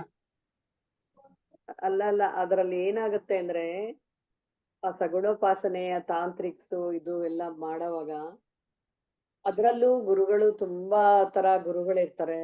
ಅದ್ರಲ್ಲೂ ನಾನಾ ರೀತಿಯ ಗುರುಗಳಿರ್ತಾರೆ. ಅವರು ಕೂಡ ಇದೇ ತರನೇನೆ ಐಕತ್ವಕ್ಕೋಸ್ಕರನೇನೆ ಸಾಧನೆ ಮಾಡೋರು ಇದಾರೆ, ಇಲ್ಲ ಅಂತಲ್ಲ. ಅದ್ರಲ್ಲಿ ಅದ್ರೊಳಗೆ ಒಂದ್ ಕನ್ಫ್ಯೂಷನ್ ಸ್ವಲ್ಪ ತುಂಬಾ ನಿಮ್ಗೆ ಜಾಸ್ತಿ ನಾನು ಆಗುತ್ತೆ. ಕೇಳಿರೋಂಥದ್ದು, ಯಾಕಂತಂದ್ರೆ ನನ್ಗೆ ಶ್ರೀವಿದ್ಯಾ ಉಪಾಸಕರು ಬಗ್ಗೆ ಅಷ್ಟಷ್ಟು ವರ್ಷ 25 ವರ್ಷ ಸಾಧನೆ ಮಾಡಿ ನನ್ನ ಗುರು ಸಿಕ್ಕಾಗ ನೀನ್ ಅದನ್ನ ಅಷ್ಟು ಬಿಟ್ಬಿಟ್ಟು ನನ್ನ ಹತ್ರ ಬಾ ಅಂತ ಹೇಳಿ ಅಷ್ಟನ್ನು ಬಿಡ್ಸಿದ್ರು. ಅದೇನು ನೀನ್ ಮಾಡ್ತಾ ಇದೀಯಾ ಅಂಟ್ಕೊಂಡಿದ್ಯಾ ಒಂದ್ ಇದಕ್ಕೆ ಅಷ್ಟು ಬಿಟ್ಬಿಟ್ಟು ಬರ್ಬೇಕು ನೀನು. ಬ್ರಹ್ಮ ಜಿಜ್ಞಾಸಕ್ ಬರ್ಬೇಕು ಅಂತಂದ್ರೆ ಏನ್ ಧರ್ಮದಲ್ಲಿ ಕಟ್ಕೊಂಡಿದ್ಯಾ ನೀನು, ಅದನ್ನ ಬಿಟ್ಟು ಬಂದ್ರೆ ನನ್ನ ಹತ್ರ ಬಂದ್ರೆ ಮುಂದಕ್ಕೆ ಹೇಳ್ತೀನಿ, ಇದ್ರ ಹೇಳಲ್ಲ ಅನ್ನೋ ನಾನು ಒಂದು 3 ಜನನ ಅಂತ ಸ್ಟ್ರಿಕ್ಟ್ ಆಗಿ ಅವ್ರು ಹೇಗ್ ಹೇಳ್ತಾರೆ ಅಂತಂದ್ರೆ ನನ್ ದೇವಿ ಮುಂದ್ ನಿಂತ್ಕೊಂಡ್ ಮಾತಾಡ್ತಾ ಇದ್ಲು ನನ್ಗೆ. ಆ ಹಂತದಲ್ಲಿ ನಾವು ಇದ್ವಿ. ನನ್ ಗುರು ನನ್ನ ಅಷ್ಟನ್ನು ಬಿಡಿಸ್ಬಿಟ್ಟ ಅಂತ ಹೇಳಿ. ಆ ಒಂದು ಆ ವಿಷಯ ಬಂದಾಗ ಏನಾಗತ್ತೆ, ನಮ್ದು ಯಾವುದು ನನಗೆ ಬೇಕು ಅನ್ನೋ ಆಪ್ಷನ್ ನಾವು ಇಟ್ಕೊಂಡ್ ಮುಂದಕ್ಕೆ ಹೋಗ್ಬೇಕಾಗತ್ತೆ ಅವಾಗ. ಅಲ್ಲ ಅದು ಕನ್ಫ್ಯೂಷನ್ ಜಾಸ್ತಿ ಅದ್ರಲ್ಲಿ. ಯಾಕೆಂದ್ರೆ ಅಲ್ಲಿ ಗುರುಗಳೇ ಮೇಯ್ನ್ ಆಗಿರ್ತಾರಲ್ವಾ, ಅವರ ಮಾರ್ಗದರ್ಶನದಲ್ಲಿ ನಡೀತಾ ಇರ್ತೀವಿ ನಾವು ಕ್ಲೀನ್ ಆಗಿ. ಒಂದು ಅವರು ಅದ್ರಲ್ಲಿ ಒಂಥರ ಕನ್ಫ್ಯೂಷನ್ ಜಾಸ್ತಿ. ಒಂದ್ ಇವಾಗ ಶಂಕರಾಚಾರ್ಯರೇ ಅದನ್ನ ತಾಂತ್ರಿಕೋಪಾಸನೆ ಮಾಡ್ಸಿರೋದು ಶಂಕರಾಚಾರ್ಯರೇನೆ. ಶ್ರೀವಿದ್ಯಾನ ಇದು ಅದರದ್ದು ಫೌಂಡರ್ ಕೂಡ ನಮ್ಮ ಶಂಕರಾಚಾರ್ಯರೇನೆ. ಅದು ಸಗುಣೋಪಾಸನೆ, ಇದು ನಿರ್ಗುಣೋಪಾಸನೆ, ಎರಡು ಮಾಡಿರೋದು ಅವರೇನೇನೇನೆ. ಅಂದ್ರೆ ಆ ಹಂತ ದಾಟಿ ಆಮೇಲೆಕ್ಕೆ ಬರಕ್ಕೆ ಒಂದು ಸೋಪಾನ ಇದ್ದಂಗೆ, ಒಂದು ಮೆಟ್ಟಲ್ಗಳಿದ್ದಂಗೆ. ಕೆಲವರು ಆತರ ಮಾಡಿ ಆ ಮೆಟ್ಲುಗಳು ದಾಟಿ ಬಂದು ಮೋಕ್ಷ ಪಡೆದಿರೋರು ಬೇಕಾದಷ್ಟು ಜನ ಇದ್ದಾರೆ. ಅಂದ್ರೆ ಟ್ರಾಪ್ ಆಗೋದು ತುಂಬಾ ಜಾಸ್ತಿ. ಯಾಕಂದ್ರೆ ನನ್ಗೆ ರಿಸಲ್ಟ್ ತುಂಬಾ ಬೇಗ ಸಿಗ್ತಾ ಇರುತ್ತಲ್ಲ ಅದ್ರೊಳಗೆ. ನೀವ್ ಹೇಳಿದಾಗೆ ಅದ್ರಲ್ಲಿ ಒಂದು ಹೇಳಿದ್ನಲ್ಲ, ಕನ್ಫ್ಯೂಷನ್ಸ್ ಜಾಸ್ತಿ. ಅದ್ರಲ್ಲಿ ತುಂಬಾ ಕನ್ಫ್ಯೂಷನ್ಸ್ ಆಗತ್ತೆ ಆ ಮಾರ್ಗ. ಅದಕ್ಕೋಸ್ಕರನೇನೆ ಎರಡು ಇರೋದು, ನಿರ್ಗುಣೋಪಾಸನೆ ಮತ್ತೆ ಸಗುಣೋಪಾಸನೆ ಅಂತ. ರಾಮಕೃಷ್ಣರು ಎಲ್ಲವನ್ನೂ ಮಾಡ್ತಾರಲ್ಲ, ಎಲ್ಲವನ್ನೂ ಮಾಡ್ತಾರ ಅವ್ರು. ಮಾಡಿ ತೋತಾಪುರಿ ಅವ್ರಿಗೆ ಅದನ್ನ ಬಿಡು ಅಂತ ಹೇಳ್ತಾರ. ಹೌದು, ಇಲ್ಲಿ ಭೈರವಿ ಬರ್ತಾಳೆ. ಇಷ್ಟೇಪಾ, ನೀವ್ ಇನ್ನು ಎಷ್ಟ್ ಚರ್ಚೆ ಮಾಡಿದ್ರು ಕೊನೆಗೆ ಅವ್ರವ್ರಿಗೆ ಆಯಾ ಜನ್ಮದಲ್ಲಿ ಏನೇನ್ ಪ್ರಾಪ್ತಿ ಆಗ್ಬೇಕು ಅಂತಿರುತ್ತೋ ಅದನ್ನ ಮಾಡ್ಕೊಂಡು ಹೋಗ್ತಾರೆ. ಸೊ ನಾವಿವಾಗ ಗುರುಗಳ ಕರುಣೆಯಿಂದ ನಾವು ಜ್ಞಾನ ಮಾರ್ಗಕ್ಕೆ ಬಂದ್ಬಿಟ್ಟಿದೀವಿ. ಇಲ್ಲಿಂದ ಮುಂದಕ್ಕೆ ನಾವು ಅದೆಲ್ಲ ತಾಂತ್ರಿಕೋಪಾಸನೆ ಬಂದ್ಬಿಟ್ಟಿದೀವಿ. ಫೈನಲ್ ಹಂತಕ್ಕೆ ಬಂದ್ಬಿಟ್ಟಿದೀವಿ. ನೀವಿಬ್ರು ಅದನ್ನೇ ಹೇಳ್ತಿದ್ದೀರಿ, ಅದು ಸುತ್ತಿ ಬಳಸಿ ಅಂತಾನೆ ಹೇಳ್ತಾ ಇದ್ದೀರಿ. ಹೌದು, ಬಟ್ ಏನಂದ್ರೆ ಕೆಲವರಿಗೆ ಅಷ್ಟೇ ಈ ಜನ್ಮದಲ್ಲಿ ಪ್ರಾಪ್ತಿ. ಹಾಗಾಗಿ ಅವ್ರು ಅದ್ರಲ್ಲಿ ಬರ್ತಾರೆ. ಲೆಟ್ ದೆಮ್ ಕಮ್ ಅಷ್ಟೇ. ನೀವು ಅಲ್ಲ, ಪ್ರಶ್ನೆಗೆ ಹೋಗಿ ಬರ್ತಾ ಸಾಕು, ಇದ್ರ ಡಿಸ್ಕಷನ್ ಏನ್ ಸಾಕು. ಕಲ್ಪನಾ ಮುಂದಿನ ಪ್ರಶ್ನೆ. ಓಕೆ,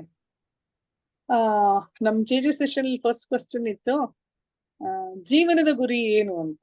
ಸೊ ನಿಮ್ಮ ಜೀವನದಲ್ಲಿ ನೀವೇನು ಗುರಿ, ನಿಮ್ದು ಏನು ಒಂದು ಗೋಲ್ ರೀಚ್ ಆಗ್ಬೇಕು ಅಂತ ಅನ್ಕೊಂಡಿದ್ದೀರಿ, ಮತ್ತೆ ಅದು ಹೇಗೆ ಸಾಧ್ಯ ಅಂತ. ಅಂದ್ರೆ ಅದನ್ನೇ ಆನ್ಸರ್ ಹೇಳ್ಬಿಡ್ತೀನಿ. ಆತ್ಮನ ಮೋಕ್ಷಾರ್ಥಂ ಜಗದಿತ ಹೇಗೆ ಸಾಧ್ಯ ಅಂತ ಗುರುಗಳಲ್ಲಿ ಎಕ್ಸ್ಪ್ಲೇನ್ ಮಾಡಿದ್ದಾರೆ. ಮಂಜ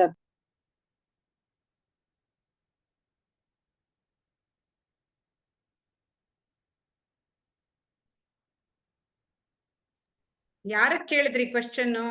ಯಾರಿಗೆ ಮಂಜ ಅವ್ರಿಗೆ ಮೇಡಮ್ ಒಂದ್ ಸ್ವಲ್ಪ ಕಟ್ ಆಗ್ಬೋದೇನೋ ಅವ್ರದ್ದು ಅಂತ. ಉಮಾ ಮೇಡಮ್ ಏನಾದ್ರು ಬ್ರೇಕ್ ಆಗ್ಬೋದು ಅಂತ ಟ್ರೈ ಮಾಡ್ತೀನಿ ನಾನು. ಮಾಡಿ. So, ನೀವು ಅದು ಜೀವನದ ಗುರಿ ಏನ್ ನಮ್ದು ಗುರಿ ಅಂತಂದ್ರೆ ಇವಾಗ ಉಮಾ ಮೇಡಮ್ ಮತ್ತೆ ಹೇಳ್ತೀರಾ? ಹೇಳ್ತಾ ಇದ್ದೀನಿ ನೋಡಿ ನಾನು. ಕೇಳಿಸ್ತಾ ಇದೆಯಾ? ಓಕೆ, ಹೇಳಿ. ಮೊದ್ಲು ಏನಾಯ್ತು, ನಾವು ಲೌಕಿಕದಲ್ಲಿದ್ವಿ. ಸೊ ನಮ್ಗೆ ಇದು ಯಾವ್ದು ವಿಷಯ ಗೊತ್ತಿಲ್ಲ. ನನ್ ಗುರಿ ಏನಾಗಿತ್ತು, ಮೊದಲನೇದು ಮದುವೆ ಮಾಡ್ಕೊ, ಆಮೇಲೆ ಮಕ್ಳು ಮಾಡು, ಅದ್ ಬಿಟ್ಟಾಕು, ಒಂದ್ ಮನೆ ಕಟ್ಟು, ಒಳ್ಳೆ ಕೆಲ್ಸ ನೋಡು, ಸಾಕಷ್ಟು ಅವೆಲ್ಲ ನನ್ನ ಒಂದು ಗುರಿ ಅಂತ ಅನ್ಕೋತಾ ಇದ್ವಿ ನಾವು. ಅದನ್ನ ಪಡ್ಕೊಳ್ಳೋದಕ್ಕೆ ನಾವು ಸಾಕಷ್ಟು ಪ್ರಯತ್ನಗಳು ಮಾಡ್ತಾ ಇದ್ವಿ. ನಮ್ದೆಲ್ಲಾ ಪ್ರಯತ್ನ ಅದಕ್ಕೆ ಇತ್ತು. ಮದ್ವೆ ಆಯ್ತು, ಮಕ್ಳು ವಿದ್ಯಾಭ್ಯಾಸ ಮಾಡು, ಅವ್ರಿಗೆ ಮದುವೆ ಮಾಡು, ಅದು ಮಾಡು, ಇದು ಮಾಡು, ಏನಾನ್ ಮಾಡು ಅನ್ನೋದ್ರೊಳಗೆ ನಮ್ಮ ಇದಾಯ್ತು. ಅಲ್ಲಿಗೆ ನಮ್ದು ಗುರಿ ಅಂತ ನಾವ್ ಅನ್ಕೊಂಡಿದ್ವಿ. ಆದ್ರೆ ನಾವು ಇಲ್ಲಿಗೆ ಬಂದಾಗ ನಮ್ಗೆ ಹೇಳ್ತಾರೆ, ಅದಲ್ಲ ನಿನ್ನ ಗುರಿ. ಏನು ನಿನ್ನ ಗುರಿ? ನೀನ್ ಯಾಕೆ ಬಂದಿದ್ಯಾ, ಈ ಮನುಷ್ಯ ಜನ್ಮ ಅಂತ ಯಾಕಾಗಿ ಬಂದಿದ್ಯಾ ನೀನು? ಅದು ಏನು ನಿನ್ನ ಒಂದು ಏನ್ ತಿಳ್ಕೊಂಡಿದ್ಯಾ ನೀನು ಅಂತ ಹೇಳಿದಾಗ, ನೀನು ನಿನ್ನ 3 ಮಕ್ಕಳನ್ನ ಅವರು ಹೇಳ್ತಾರೆ. ಅವಾಗ ನೀನು ಏನದು ಜೈವಿಕ ಮಗು ಆಗಿರ್ಬೋದು, ಆಮೇಲೆ ಸಮಾಜ ಮಗು, ಅದು ನಿಜವಾದ ನೀನು ಅನ್ನೋದನ್ನ ನೀನು ತಿಳ್ಕೊ ಅನ್ನೋದು. ನಮ್ಮ ಗುರಿ ಇವಾಗ ನಮ್ಮ ಮುಮುಕ್ಷತ್ವದ ಹಾದಿಲಿ ನಮ್ಮ ಗುರಿ ಇರೋದ್ರಿಂದ ನಾವು ಅದನ್ನ ಪಡ್ಕೊಳ್ಳಕ್ಕೆ ಏನ್ ಮಾಡ್ಬೇಕು ಅಂತ. ಅದಕ್ಕೆ ಅಲ್ಲಿ ಹೇಳ್ತಾರೆ ಪ್ರಾಪ್ತಸ್ಯ ಪ್ರಾಪ್ತಿ. ಅದನ್ನ ಮೊದಲನೇ ಇದ್ರೊಳಗೆ ನಮ್ಮ ಅಲ್ಲಿ ತತ್ವಬೋಧಾಗೆ ನಂಗೆ ಅದು ಸಿದ್ಧ ಮತ್ತೆ ಸಾಧ್ಯದ ಬಗ್ಗೆ ಬಂದಾಗ ನನ್ಗೆ ಕಷ್ಟ ಜ್ಞಾಪಕ ಬಂದಿತ್ತು. ಪ್ರಾಪ್ತಸ್ಯ ಪ್ರಾಪ್ತಿ, ಅಪ್ರಾಪ್ತಸ್ಯ ಪ್ರಾಪ್ತಿ ಅಂದ್ರೆ ನನ್ನ ಹತ್ರ ಸಹಜವಾಗಿ ಇರುವಂತನ್ನು ನಾನು ಬಿಟ್ಬಿಟ್ಟಿದ್ದೀನಿ. ನಾನು ಬಿಟ್ಬಿಟ್ಟು ಎಲ್ಲೋ ಬೇರೆ ಇದೆ ಅನ್ನೋಂತ ಹುಡುಕ್ತಾ ಇದ್ದೀನಿ ನಾನು. ಸೊ ಅಪ್ರಾಪ್ತಸ್ಯ ಪ್ರಾಪ್ತಿ, ಅದಕ್ಕೆ ನಾವೇನ್ ಮಾಡ್ಬೇಕು, ಎಫರ್ಟ್ ಬೇಕು, ಎಲ್ಲ ಬೇಕು ನಮ್ಗೆ.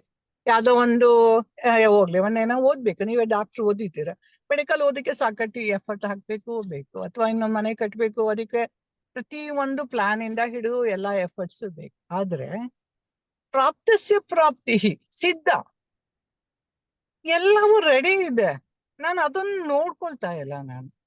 ಸೊ ನಾವ್ ಯಾವಾಗ ನಾನು ಯಾರು ಅಂತ ಚಿಂತನೆಗೆ ಬಿದ್ದು ನಮ್ಮನ್ನ ನಾವು ನೋಡ್ಕೊಂಡಾಗ, ನಮ್ಮನ್ನ ನಾವು ಶೋಧನೆ ಮಾಡಿದಾಗ, ನಾವು ಅವಾಗ ಏನಾಗತ್ತೆ, ನಮ್ಮನ್ನ ನಾವು ಅರ್ಥಕೊಳ್ಳೋಕೆ ಸಾಧ್ಯ ಆಗತ್ತೆ.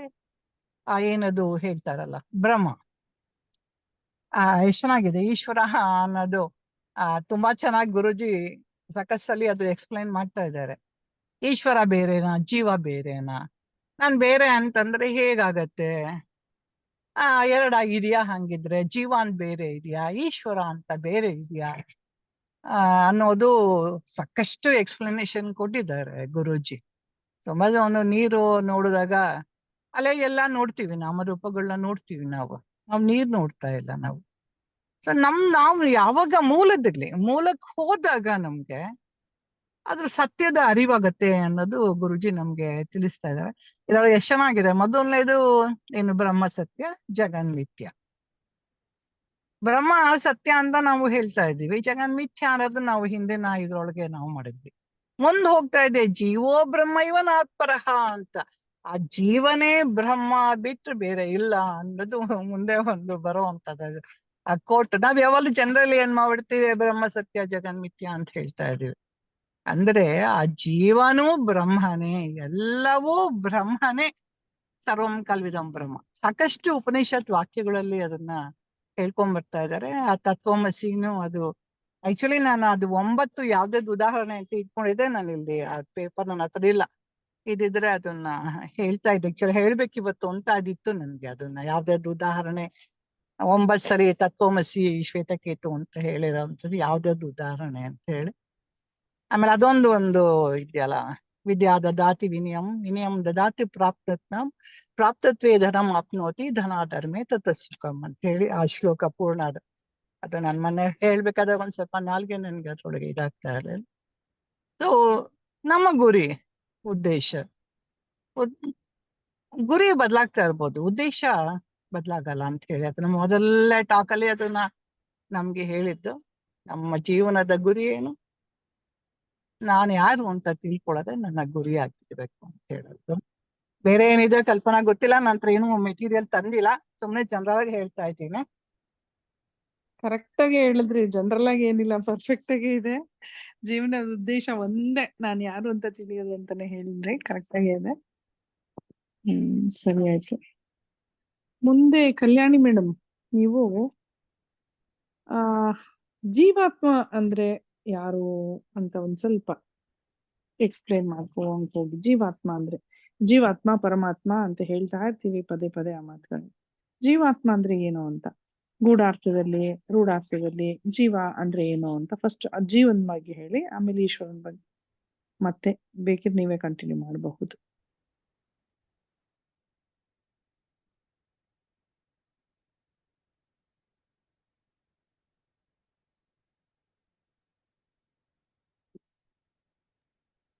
ಚೈತನ್ಯನೇ ಬ್ರಹ್ಮ ಅಂತ ಹೇಳೋದೇ ತಿಳ್ಕೊಳ್ಳೋದೇ ಜೀವಾತ್ಮ ಪರಮಾತ್ಮ ಏಕತ್ವ ಅಂತ. ಈ ಜೀವಾತ್ಮ ಪರಮಾತ್ಮ ಏಕತ್ವವನ್ನು ತಿಳ್ಕೊಬೇಕಾದ್ರೆ ಮಹಾವಾಕ್ಯದ ಅಂತರಂಗದ ಅರ್ಥನೇ ತಿಳ್ಕೊಬೇಕು. ಅಂದ್ರೆ ಗೂಢಾರ್ಥವನ್ನ ತಿಳ್ಕೊಬೇಕು. ಇದು ರೂಢಾರ್ಥದಲ್ಲಿ ತಿಳ್ಕೊಳಕ್ ಆಗಲ್ಲ. ಈ ರೂಢಾರ್ಥದಲ್ಲಿ ಜೀವ ಮತ್ತು ಈಶ್ವರ ಬಗ್ಗೆ ಪರಸ್ಪರ ವಿರುದ್ಧ ಸ್ವಭಾವ. ಹೇಗಂದ್ರೆ ಇದು ಒಂದು ಮಿಂಚಿನ ಹುಳ ಮತ್ತು ಸೂರ್ಯ ಇದ್ದಾಗೆ, ಜೀವ ಮಿಂಚಿನ ಹುಳ ಇದ್ದಾಗೆ, ಈಶ್ವರ ಸೂರ್ಯ ಇದ್ದಾಗೆ. ಈಶ್ವರ ರಾಜ ಇದ್ದಾಗೆ, ಜೀವಾತ್ಮ ಕೆಲಸಗಾರರಿದ್ದಾಗೆ. ಈ ಜೀವಾತ್ಮ ಸಣ್ಣ ಅಣು ತರ ಇರೋದು, ಈಶ್ವರ ಮೇರು ಪರ್ವತ ಇದ್ದಾಗೆ. ತತ್ ಅಂದ್ರೆ ಬ್ರಹ್ಮ, ಪರಬ್ರಹ್ಮ, ಜಗತ್ತಿನ ಸೃಷ್ಟಿ ಕಾರಣ ಆಗಿರೋನು. ತ್ವಂ ಪದಾರ್ಥ ಅಂದ್ರೆ ಜೀವ, ನಾನು ಕರ್ತ ಭೋಕ್ತ ಜ್ಞಾತ. ತತ್ ಮತ್ತು ತ್ವಂ ಪದಾರ್ಥ ಮಧ್ಯೆ ಒಂದಕ್ಕೊಂದು ಪರಸ್ಪರ ವಿರುದ್ಧವಾಗೇ ಇದೆ. ಜೀವನಿಗೂ ಈಶ್ವರನಿಗೂ ವಿರುದ್ಧ ಸ್ವಭಾವ. ಜೀವ ಅಲ್ಪ, ಈಶ್ವರ ಅಂತ. ಇದೇನಾ ಕಲ್ಪನಾ ಹೇಳೋದು? ಕಲ್ಪನಾ? ಹೌದು ಮೇಡಮ್, ಹೇಳ್ತಾ ಹೋಗಿ. ತತ್ವಂ ತತ್ವಮಸಿ, ಅದನ್ನೇ ತತ್ ಅಂದ್ರೆ ಏನು, ತ್ವಂ ಅಂದ್ರೆ ಏನು, ಕರೆಕ್ಟ್ ಆಗಿದೆ, ಹೇಳ್ತಾ ಹೋಗಿ ಮೇಡಮ್. ಜೀವ ಅಲ್ಪ, ಈಶ್ವರ ಸರ್ವಜ್ಞ. ಜೀವ ಅಲ್ಪಜ್ಞ. ಜೀವನಿಗೂ ಈಶ್ವರನಿಗೂ ಹೋಲಿಕೆ ಮಾಡೋದು, ಕಲ್ಪನೆ ಮಾಡೋದು ತುಂಬಾ ಕಷ್ಟ. ಅದಕ್ಕೆ ಗುರುಜಿ ಒಂದು ಉದಾಹರಣೆ ಹೇಳಿದ್ದಾರೆ. ಆಪಲ್ ಮತ್ತು ಆರೆಂಜ್ ಕಂಪೇರ್ ಮಾಡಬಾರ್ದು. ಜೀವ ಈಶ್ವರ ಪರಸ್ಪರ ವಿರುದ್ಧ ಸ್ವಭಾವ, ಬೇರೆ ಬೇರೆ ಧರ್ಮ. ಈಗ ಬೇರೆ ಬೇರೆ ಇರೋದನ್ನ ನಾವು ಒಂದೇ ಅಂತ ಹೇಳಕ್ ಆಗಲ್ಲ.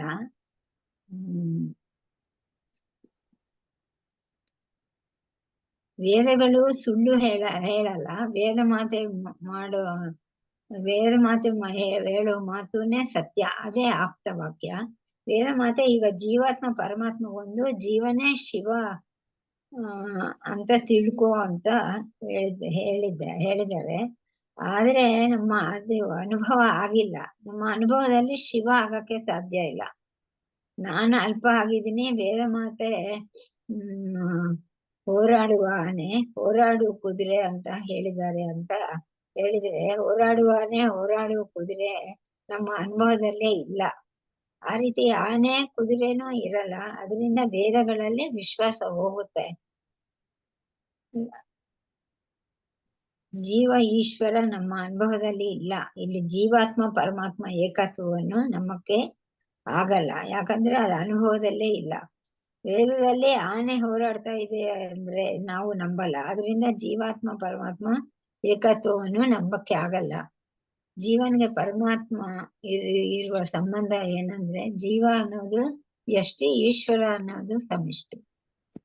ವ್ಯಷ್ಟಿಗೂ ಸಮಷ್ಟಿಗೂ ಸಂಬಂಧ ಏನಂದ್ರೆ, ವ್ಯಷ್ಟಿ ಅಂದ್ರೆ ಒಂದು ಮರ ಇದ್ದಾಗೆ, ಸಮಷ್ಟಿ ಕಾಡಿದ್ದಾಗ. ಆಯ್ತು ಕಲ್ಯಾಣಿ ಮೇಡಮ್, ಅದನ್ನ ನಾನು ಬೇರೆಯವ್ರಿಗೆ ಕೇಳ್ತೀನಿ. ಯಾಕೆಂದ್ರೆ ಇದು ವೇದಮಾತೆಯ ವಾಕ್ಯ, ಆಪ್ತವಾಕ್ಯ, ಹೌದ್ ಸತ್ಯನಾ ಅಲ್ವಾ, ನಂಬೇಕಾ ಬೇಡ್ವಾ ಮತ್ತೆ ಜೀವನಿಗೂ ಪರಮಾತ್ಮ. ಈ ವೇದಮಾತೆ ಇವಾಗ ಫಾರ್ ಎಕ್ಸಾಂಪಲ್ ಗುರುಗಳು ಹೇಳಿದ್ರು, ವೇದದಲ್ಲಿ ಹಾರಾಡೋ ಆನೆ ಇದೆ, ಹಾಡೋ ಕುದುರೆ ಇದೆ ಅಂತ ಹೇಳ್ಬಿಟ್ರೆ ನಂಬೇಕಾ ಬೇಡ್ವಾ ಅಂತ. ಅಂದ್ರೆ ಅಷ್ಟು ವ್ಯತಿರಿಕ್ತವಾಗಿ ಹೇಳಕ್ ಸಾಧ್ಯನಾ ವೇದ? ಇಲ್ಲಿ ಅದು ಮತ್ತೆ ಮುಂದಕ್ಕೆ ಬರುತ್ತೆ ಆ ಪ್ರಶ್ನೆ. ಏನಂದ್ರೆ, ಜೀವನಿಗೂ ಜೀವಾತ್ಮನಿಗೂ ಪರಮಾತ್ಮನಿಗೂ ಕಂಪ್ಲೀಟ್ ಆಪೋಸಿಟ್ ಕ್ಯಾರೆಕ್ಟರ್ಸ್. ಅವನೇ ಬೇರೆ, ಅವನ್ ಸೌತ್ ಪೋಲ್, ಇವ್ ನಾರ್ತ್ ಪೋಲ್. ಹೇಗೆ ಅವರಿಬ್ರು ಒಂದು ಅಂತ ಹೇಳ್ತೀರಿ ಅನ್ನೋದನ್ನ ಚೆನ್ನಾಗಿ ತಗೊಂಡು ಹೋಗಿದ್ದಾರೆ ಮಾತ್ರ. ಈಗ ಒಂಜಾತೆ ಅಥವಾ ಉಮಾ ಮೇಡಮ್, ಒಂಜಾತೆನೇ ಹೇಳಿ, ಜೀವನಿಗೂ ಪರಮಾತ್ಮನಿಗೂ ಏನ್ ಸಂಬಂಧ? ಜೀವ ವೃಷ್ಟಿ, ಈಶ್ವರ ಸಮಷ್ಟಿ ಬೇರೆ ಬೇರೆ, ಎರಡಕ್ಕೂ ಏನ್ ಸಂಬಂಧ? ಅದನ್ನ ಹೆಂಗ್ ಎಕ್ಸ್ಪ್ಲೇನ್ ಮಾಡ್ಕೊಂಡು ಹೋಗಿದ್ದಾರೆ ಗುರುಗಳು ಅಂತ ಹೇಳಿ. ವ್ಯತ್ಯಾಸ ಇಬ್ರಿಗೂ ಏನೇನ್ ವ್ಯತ್ಯಾಸ ಅಂತ ಹೇಳ್ಕೊಂಡ್ ಹೋಗ್ತಾರೆ, ಅದನ್ನ ಹೇಳಿ. ಈಗ ಮೊದ್ಲು ವ್ಯತ್ಯಾಸಗಳು ಹೇಳ್ಕೊಂಡು ಇಬ್ರು ಬೇರೆ ಬೇರೆ, ಈ ಖಂಡಿತ ಇಬ್ರು ಬೇರೆ ಬೇರೆ, ಆದ್ರೆ ಹೇಗೆ ಅವ್ರಿಬ್ರು ಒಂದು, ಜೀವಾತ್ಮ ಪರಮಾತ್ಮ ಒಂದೇ, ನಮ್ ಗುರಿ ಇರೋದು ಅದೇ, ನಮ್ ಉದ್ದೇಶ ಇರೋದು ಅದೇ, ತತ್ವಮಸಿ ವಾಕ್ಯ ಹೇಳೋದು ಅದೇ, ಇಡೀ ವೇದಾಂತದ ಸಾರ ಹೇಳೋದು ಜೀವಾತ್ಮ ಪರಮಾತ್ಮ ಏಕತ್ವ. ಇಬ್ರಿಗೂ ಬೇರೆ ಬೇರೆ ಕ್ಯಾರೆಕ್ಟರ್ಸ್ ಇದ್ದಾಗ, ಇಬ್ರು ಬೇರೆ ಬೇರೆ ಆಗಿದ್ದಾಗ ಹೇಗೆ ಒಂದಕ್ಕೆ ಆ ಕನ್ಕ್ಲೂಷನ್ ಹೇಗೆ ಬರ್ತಾರೆ ಎಕ್ಸ್ಪ್ಲೈನ್ ಮಾಡ್ಕೊಂಡ್ ಅಂತ ಹೇಳಿ, ಅದು ಉದಾಹರಣೆಯೊಂದಿಗೆ ಹೇಳ್ತಾರೆ. ಇಲ್ಲಿ ಜೀವನ್ಗೂ ಪರಮಾತ್ಮನ್ಗೂ ಫಸ್ಟ್ ಏನ್ ಸಂಬಂಧ ಅಂತ ಫಸ್ಟ್ ತಿಳ್ಕೊಬೇಕು. ಸಂಬಂಧ ಇದೆ. ಇವಾಗ ಜೀವನ ವ್ಯಷ್ಟಿ ಅಂತ ತಗೊಳ್ಳೋದು, ಈಶ್ವರನ ಸಮಷ್ಟಿ ಅಂತ ತಗೊಳ್ಳೋದು. ಇವಾಗ ಒಂದು ಮರ ಅನ್ನೋದು ವ್ಯಷ್ಟಿ ಆಯ್ತು, ಕಾಡು ಅನ್ನೋದು ಸಮಷ್ಟಿ ಆಯ್ತು. ಎಲ್ಲ ಮರಗಳು ಸೇರಿ ಒಂದು ಗುಂಪಾದಾಗ ಅದು ಕಾಡಾಗುತ್ತೆ ಅಲ್ವಾ?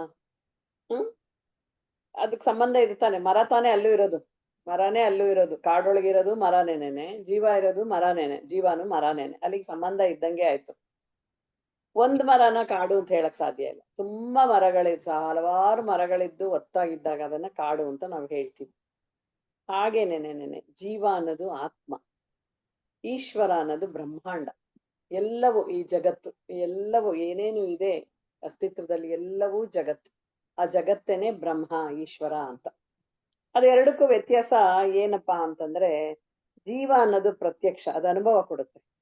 ಈಶ್ವರ ಅನ್ನೋದು ಅದು ಅಪರೋಕ್ಷ, ಅನುಭವಕ್ಕೆ ಸಿಗದಿಲ್ಲ. ಅದು ಜೀವ ಪರಿಮಿತ, ಈಶ್ವರ ಅಪರಿಮಿತ.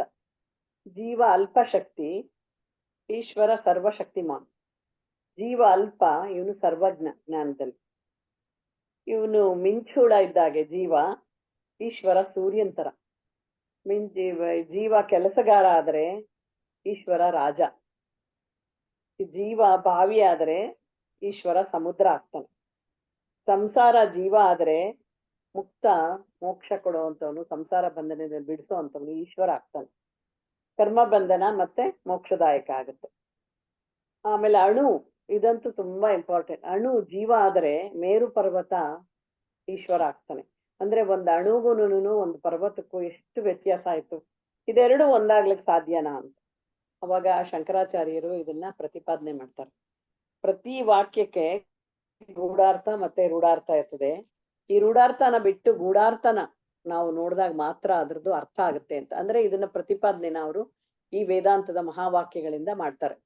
ತತ್ವಮಸಿ ಇರ್ಬೋದು, ಅಹಂ ಬ್ರಹ್ಮಾಸ್ಮಿ ಇರ್ಬೋದು, ಸರ್ವಂ ಕಲ್ವಿದಂ ಬ್ರಹ್ಮ ಇರ್ಬೋದು. ಈ ಮಹಾವಾಕ್ಯಗಳನ್ನ ಅದರಲ್ಲಿರೋ ಗೂಢಾರ್ಥನ ತಿಳ್ಕೊಂಡಾಗ ನಮ್ಗೆ ಅದು ತಿಳಿಯುತ್ತೆ ಅಂತ. ಒಳಗಿನ ಅರ್ಥ ಅಂತಂದ್ರೆ ಜೀವ ಅಂದ್ರೆ ಏನು ಅಂತ ಫಸ್ಟ್ ನಾವು ಒಳಗಿನ ಅರ್ಥ ತಿಳ್ಕೊಬೇಕು. ಅಂದ್ರೆ ಜೀವ ಅಂದ್ರೆ ಏನು? ಈ ದೇಹ, ಮನಸ್ಸು, ಬುದ್ಧಿ, ಪಂಚಕೋಶಗಳನ್ನ ಬಿಟ್ಟಿರೋ ಅಂತ ಆತ್ಮನೇನೆ ಜೀವ ಅಂತ. ಈಶ್ವರ ಅಂತಂದ್ರೆ ಈ ಪ್ರಪಂಚ, ಈ ಜಗತ್ತು, ಸಚ್ಚಿದಾನಂದ ಅಂತ. ಅಂದ್ರೆ ಅರಿಯುವಿಕೆ ಇರಿಯುವಿಕೆ ಎರಡು ಇರೋ ಅಂಥದ್ದು ಬ್ರಹ್ಮ, ಜಗತ್ತು. ಅದನ್ನು ಕೂಡ ಬ್ರಹ್ಮ, ಈಶ್ವರ ಅಂತ. ಈ ಸಚ್ಚಿದಾನಂದ ಅನ್ನೋದು ಆತ್ಮ ಆದ್ರೆ, ಸತ್ಯಂ ಜ್ಞಾನಂ ಅನಂತಂ ಬ್ರಹ್ಮ ಅನ್ನೋದು ಈಶ್ವರ ಆಗ್ತಾನೆ. ಗೂಢಾರ್ಥದ ದೃಷ್ಟಿಯಿಂದ ಜೀವ ಮತ್ತೆ ಈಶ್ವರ ಒಂದಾಗೋದಕ್ಕೆ ಸಾಧ್ಯ ಇಲ್ಲ. ಆದ್ರೆ ಗೂಢಾರ್ಥದ ದೃಷ್ಟಿಯಿಂದ ವ್ಯಷ್ಟಿ ಸಮಷ್ಟಿ ಜೀವ ಮತ್ತೆ ಈಶ್ವರ ಒಂದಾಗಕ್ಕೆ ಸಾಧ್ಯ ಇದೆ. ಇವಾಗ ಅದಕ್ಕೆ ಎಕ್ಸಾಂಪಲ್ ಏನ್ ಕೊಡ್ತಾರೆ? ನೀರ್ ಕೊಡ್ತಾರೆ. ಇವಾಗ ಅಲೆ ಸಮುದ್ರ ಬೇರೆ ಬೇರೆ ಕಾಣ್ಬೋದು, ಆದ್ರೆ ಅದರಲ್ಲಿ ಇರೋದು ಏನು? ನೀರಷ್ಟೇ. ವ್ಯಷ್ಟಿ ಸಮಷ್ಟಿ ಅದರಲ್ಲಿ ಇರೋದೇನು? ಬರೀ ಸಸ್ಯ ಸಂಪತ್ತಿ ಇರ್ತದೆ, ಮರಗಳಿರುತ್ತೆ, ಮರ ಅಷ್ಟೇ. ಅದು ಅದರಿಂದ ನಮ್ಗೆ ಅದನ್ನ ಗೂಢಾರ್ಥ ತಿಳ್ಕೊಂಡಾಗ ನಮ್ಗೆ ಅರ್ಥ ಆಗುತ್ತೆ. ನೀರು ಅಲೆ ಆಗ್ಲಿ, ಅಲೆ ಸಣ್ಣದಾಗ್ಲಿ, ಸಮುದ್ರ ದೊಡ್ಡದಾಗಿರ್ಲಿ, ಅದ್ರಲ್ಲಿ ಇರೋದು ನೀರೇ ಅಂತ. ಹೀಗೇನೆ ಗೂಢಾರ್ಥನ ಮಾತ್ರ ನಾವು ತಗೊಂಡಾಗ ನಮ್ಗೆ ಜೀವಾತ್ಮ ಮತ್ತೆ ಈಶ್ವರ ಎರಡೂ ಒಂದಾಗುತ್ತೆ ಅನ್ನೋದು ನಮ್ಗೆ ಅರ್ಥ ಆಗುತ್ತೆ. ಇನ್ನು ಇದಿದೆ, ಮುಂದಿಂದ ಹೇಳದಪ್ಪ ಉಪಾಧಿ ಶ್ಲೋಕ ಹೇಳಿ. ಅದು ಬೇರೆ ಹೇಳ್ತಾರೆ. ಹ್ಮ್ ಅದೇ ಈ ವ್ಯಕ್ತಿ ಸಮಷ್ಟಿ ಒಂದಾಗಿ ಯಾವುದೇ ಒಂದಾಗ್ಬೇಕಾದ್ರೆ ವೇದ ವಾಕ್ಯಗಳಲ್ಲಿ ನಾವು ಯಾವತ್ತು ಗುರುಗಳ ಮೂಲಕ ಶ್ರವಣ ಮನನ ನಿಧಿಧ್ಯಾಸದಿಂದ ಆ ಗೂಢಾರ್ಥ ತಿಳ್ಕೊಂಡಾಗ, ಆ ಅರ್ಥ ತಿಳಿದಾಗ ಮಾತ್ರನೇನೆ ನಮ್ಗೆ ಜೀವ ಮತ್ತು ಈಶ್ವರ ಏಕತ್ವ ಅದು ನಮ್ಗೆ ಗೊತ್ತಾಗೋದು, ಅನುಭವಕ್ಕೆ ಬರೋದು.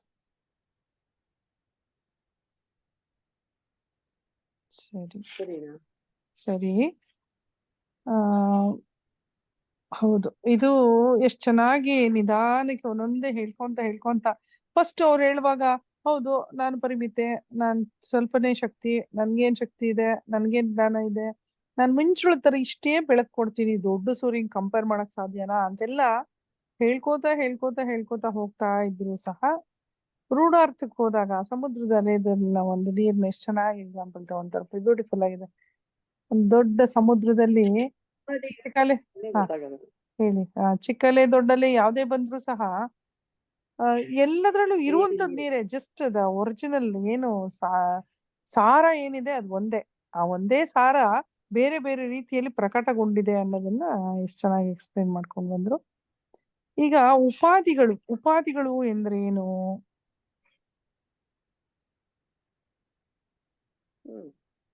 ಯಾರು ಹೇಳ್ತಾರೆ? ಕಲ್ಯಾಣಿ ಮೇಡಮ್ ಹೇಳ್ತೀರಾ? ಇಲ್ಲ ಉಮಾ ಮೇಡಮ್ ಹೇಳ್ತೀರಾ? ಉಮಾ ಮೇಡಮ್ ಆಗತ್ತಾ? ಸಿಗುತ್ತಾ? ಇಲ್ಲ ಇದು ಸಿಗುತ್ತಾ ಮೇಡಮ್? ಏನು ಹೇಳಿದ್ರಿ ನೀವು? ಉಪಾಧಿ ಅಂದ್ರೆ ಏನು? ಉಪಾಧಿಗಳ ಮತ್ತೆ ಜೀವ ಮತ್ತು ಈಶ್ವರ ಇವೆರಡರ ವ್ಯತ್ಯಾಸ ಉಪಾಧಿಯಲ್ಲಿ ಮಾತ್ರ. ಅದು ಹೇಗೆ ಅಂತ ಈಗ ಈ ಜೀವಗ ಉಪಾಧಿ ಅಂತಂದ್ರೇನೆ ದೇಹ, ಬುದ್ಧಿ, ಮನಸ್ಸು ಎಲ್ಲವೂ ನಮ್ಮ ಉಪಾಧಿಗಳು. ಅವುಗಳ ಎಲ್ಲಿವರೆಗೂ ನಾವು ಈ ಅಂತಃಕರಣ ಉಪಾಧಿಗಳು ಇಟ್ಕೊಂಡಿರ್ತೀವೋ ಅಲ್ಲಿವರೆಗೂ ನಮ್ಗೆ ಸತ್ಯದ ಅರಿವಾಗಲ್ಲ. ಅದು ಯಾವಾಗ ನೀವು ಆ ಉಪಾಧಿಗಳನ್ನ ತೆಗೆದು ಹಾಕ್ತಿರೋ ಆ ಬ್ರಹ್ಮನ ಅನುಭವ ನಮಗೆ ಆಗತ್ತೆ ಅಂತ ಹೇಳೋದು. ಅಷ್ಟೇ. ಅದು ಉಪಾಧಿಗಳು ಅಂತಂದ್ರೆ ನಾವು ಇವಾಗ ಈ ಬುದ್ಧಿ ಇಟ್ಕೊಂಡಿದೀವಿ, ಮನ್ಸು ನಾನು ಎಲ್ಲ ನಾನ್ ಮಾಡ್ತಾ ಇದ್ದೀನಿ. ಆ ಉಪಾಧಿಯಿಂದ ನಾವು ಕರ್ತೃತ್ವ, ಭೋಕ್ತೃತ್ವ, ಜ್ಞಾತೃತ್ವ ನಾವು ಬೆಳೆಸ್ಕೊಂಡಿದೀವಿ. ನಾವು ಯಾವಾಗ ಆ ಉಪಾಧಿಗಳನ್ನ ತೆಗೆದಾಗ ಏನಂದ್ರೆ ನಾ ಮಾಡೋ ನಾನಲ್ಲ ಅಂತೇಳಿ, ಅಥವಾ ನಾನು ಭೋಗ್ಸೋನು ನಾನಲ್ಲ ಅಂತೇಳಿ, ಮನಸ್ಸು ಬುದ್ಧಿಯಿಂದ ತಿಳಿಯುವನು ನಾನು. ಈ ಮೂರನ್ನು ನಾವು ಏನದು ನೆಗೆಷನ್ ಅಂತ ಹೇಳ್ತೇವಲ್ಲ, ಅಲ್ಲ ಅಂತ ಇದೆ, ಅದು ನಾನಲ್ಲ ಅಂತ ಬಿಟ್ಟಾಗ ಇತಿ ಅನ್ನೋದು ಉಳ್ಕೊಳತ್ತೆ. ನೇತಿ ಹೋಗಿ ಇತಿ ಅಂತಂದ್ರೆ ಏನೊಂದು ಆ ಬ್ರಹ್ಮ ಮಾತ್ರ. ಅವಾಗ ಏನಾಗುತ್ತೆ, ಎಲ್ಲವೂ ಒಂದಾಗೋಗುತ್ತೆ. ಅದು ಏನು ನಾವು ಉಪಾಧಿಯಿಂದಾನೇ ನಾವು ಇವಾಗ ಸಿಗಾಕೊಂಡಿರೋದು. ನಾವು ಯಾವಾಗ ಈ ಉಪಾಧಿಗಳು ನಾನಲ್ಲ, ನಾನು ಸಚ್ಚಿದಾನಂದ ಶಿವ ನಾನು ಅಂತ ಹೇಳಿದಾಗ ನಾವೇನಾಗತ್ತೆ ಆ ಒಂದು ಹಂತಕ್ಕೆ ಹೋಗ್ತೀವಿ. ಸಚ್ಚಿದಾನಂದ ಅಂದಾಗ ನನ್ಗೆ ಇವತ್ತು ಒಬ್ರು ಒಂದು ಉದಾಹರಣೆ ಕೊಟ್ಟು ತುಂಬಾ ಚೆನ್ನಾಗಿರುತ್ತೆ. ಯಾವಾಗ್ಲೂ ಜನರಲಿ ನಾವು ಈ ಚಿನ್ನ, ಮಣ್ಣು ಇದು ಎಲ್ಲ ಉಪಯೋಗಿಸ್ತೀವಲ್ಲ, ಅವ್ರು ಹೇಳುದು ನಿಮ್ ತಲೆ ಫುಲ್ ಕೂದ್ಲು ಬಿಡಿ ತಲೆಯಿಂದ. ಅವಾಗ ಏನು ಉತ್ತರ ಹೇಳ್ತೀವಿ? ಕೂದ್ಲು ಅಂತ ನಾವು ಹೇಳ್ತೀವಿ. ಆಮೇಲೆ ಅದಕ್ಕೆ ಏನ್ ಮಾಡ್ತೀವಿ? ಒಂದು ಜಡೆ ಹಾಕ್ತೇವೆ, 3 ಭಾಗ ಮಾಡ್ತೀವಿ ನಾವು. 3 ಒಂದೊಂದ್ ಜೋಡಿಸ್ತಾ ಬರ್ತೀವಿ. ಒಂದ್ ಸತ್, ಒಂದ್ ಚಿತ್, ಒಂದ್ ಆನಂದ ಅಂತ 3 ಪ್ಲೀಟ್ಸ್ಗಳನ್ನ ಜೋಡಿಸ್ಕೊಂಡು ಒಂದ್ ಹಿಡಿದಾಗ ಜಡೆ ಆಗತ್ತೆ. ಅಂದ್ರೆ ಎಷ್ಟ್ ಬ್ಯೂಟಿಫುಲ್. ಅದು ನನ್ಗೆ ಮರೆಯೋದಿಲ್ಲ ಆ ಉದಾಹರಣೆ ಅವ್ರು ಕೊಟ್ಟಿದ್ದು. ಆ ತಲೆ ಕೂದ್ಲು ಉದಾಹರಣೆ. ನಾವೆಲ್ಲ ಬೇರೆ ಎಲ್ಲ ಯಾವಾಗ್ಲೂ ಒಂದೇ ತರ ಬೇರೆ ಉದಾಹರಣೆ ಕೇಳಿ ನಮ್ಗೆ ಇದಾಗಿತ್ತು. ಇದು ತಲೆ ಕೂದ್ಲು ಉದಾಹರಣೆ.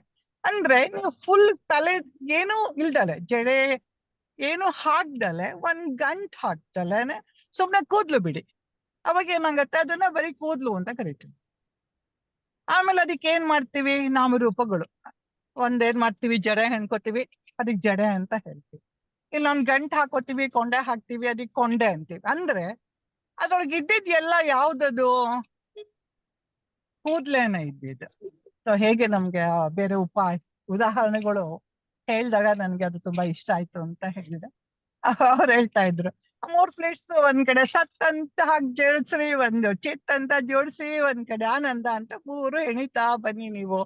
ಅಂದ್ರೆ ಸತ್ ಮತ್ತೆ ಚಿತ್ತು ಬೇರೆ ಬೇರೆ ಆಗಕ್ ಸಾಧ್ಯ ಇಲ್ಲ. ಅದ್ ಯಾವಾಗ್ಲೂ ಒಟ್ಟಿಗೆನೆ ಇರುವಂತದ್ದು ಅರಿವು ಮತ್ತೆ ಇರುವು ಇದು. ಸೊ ಅದ್ರೊಳಗೆ ಇರುವಂತದ್ದು ಆನಂದ ಅದು ಅಂತ ಹೇಳಿ ನಾವು ಬೇರೆ ಬೇರೆ ತರ ಅನ್ಸ್ಬೋದು. ಅಂದ್ರೆ ಈ ಉಪಾಧಿಗಳನ್ನು ನಾವು ಸಹಿತ ಏನ್ ಮಾಡ್ತೀವಿ, ಲಾಸ್ಟಿಗೆ ಅಂತಃಕರಣನೂ ಇಲ್ಲ ಅಂತ ಹೇಳ್ಬಿಡ್ತೀವಿ. ಯಾಕೆಂದ್ರೆ ಎಲ್ಲವೂ ಆತ್ಮಭಾವಕ್ಕೆ ತಂದ್ಬಿಡ್ತೀವಿ ನಾವು.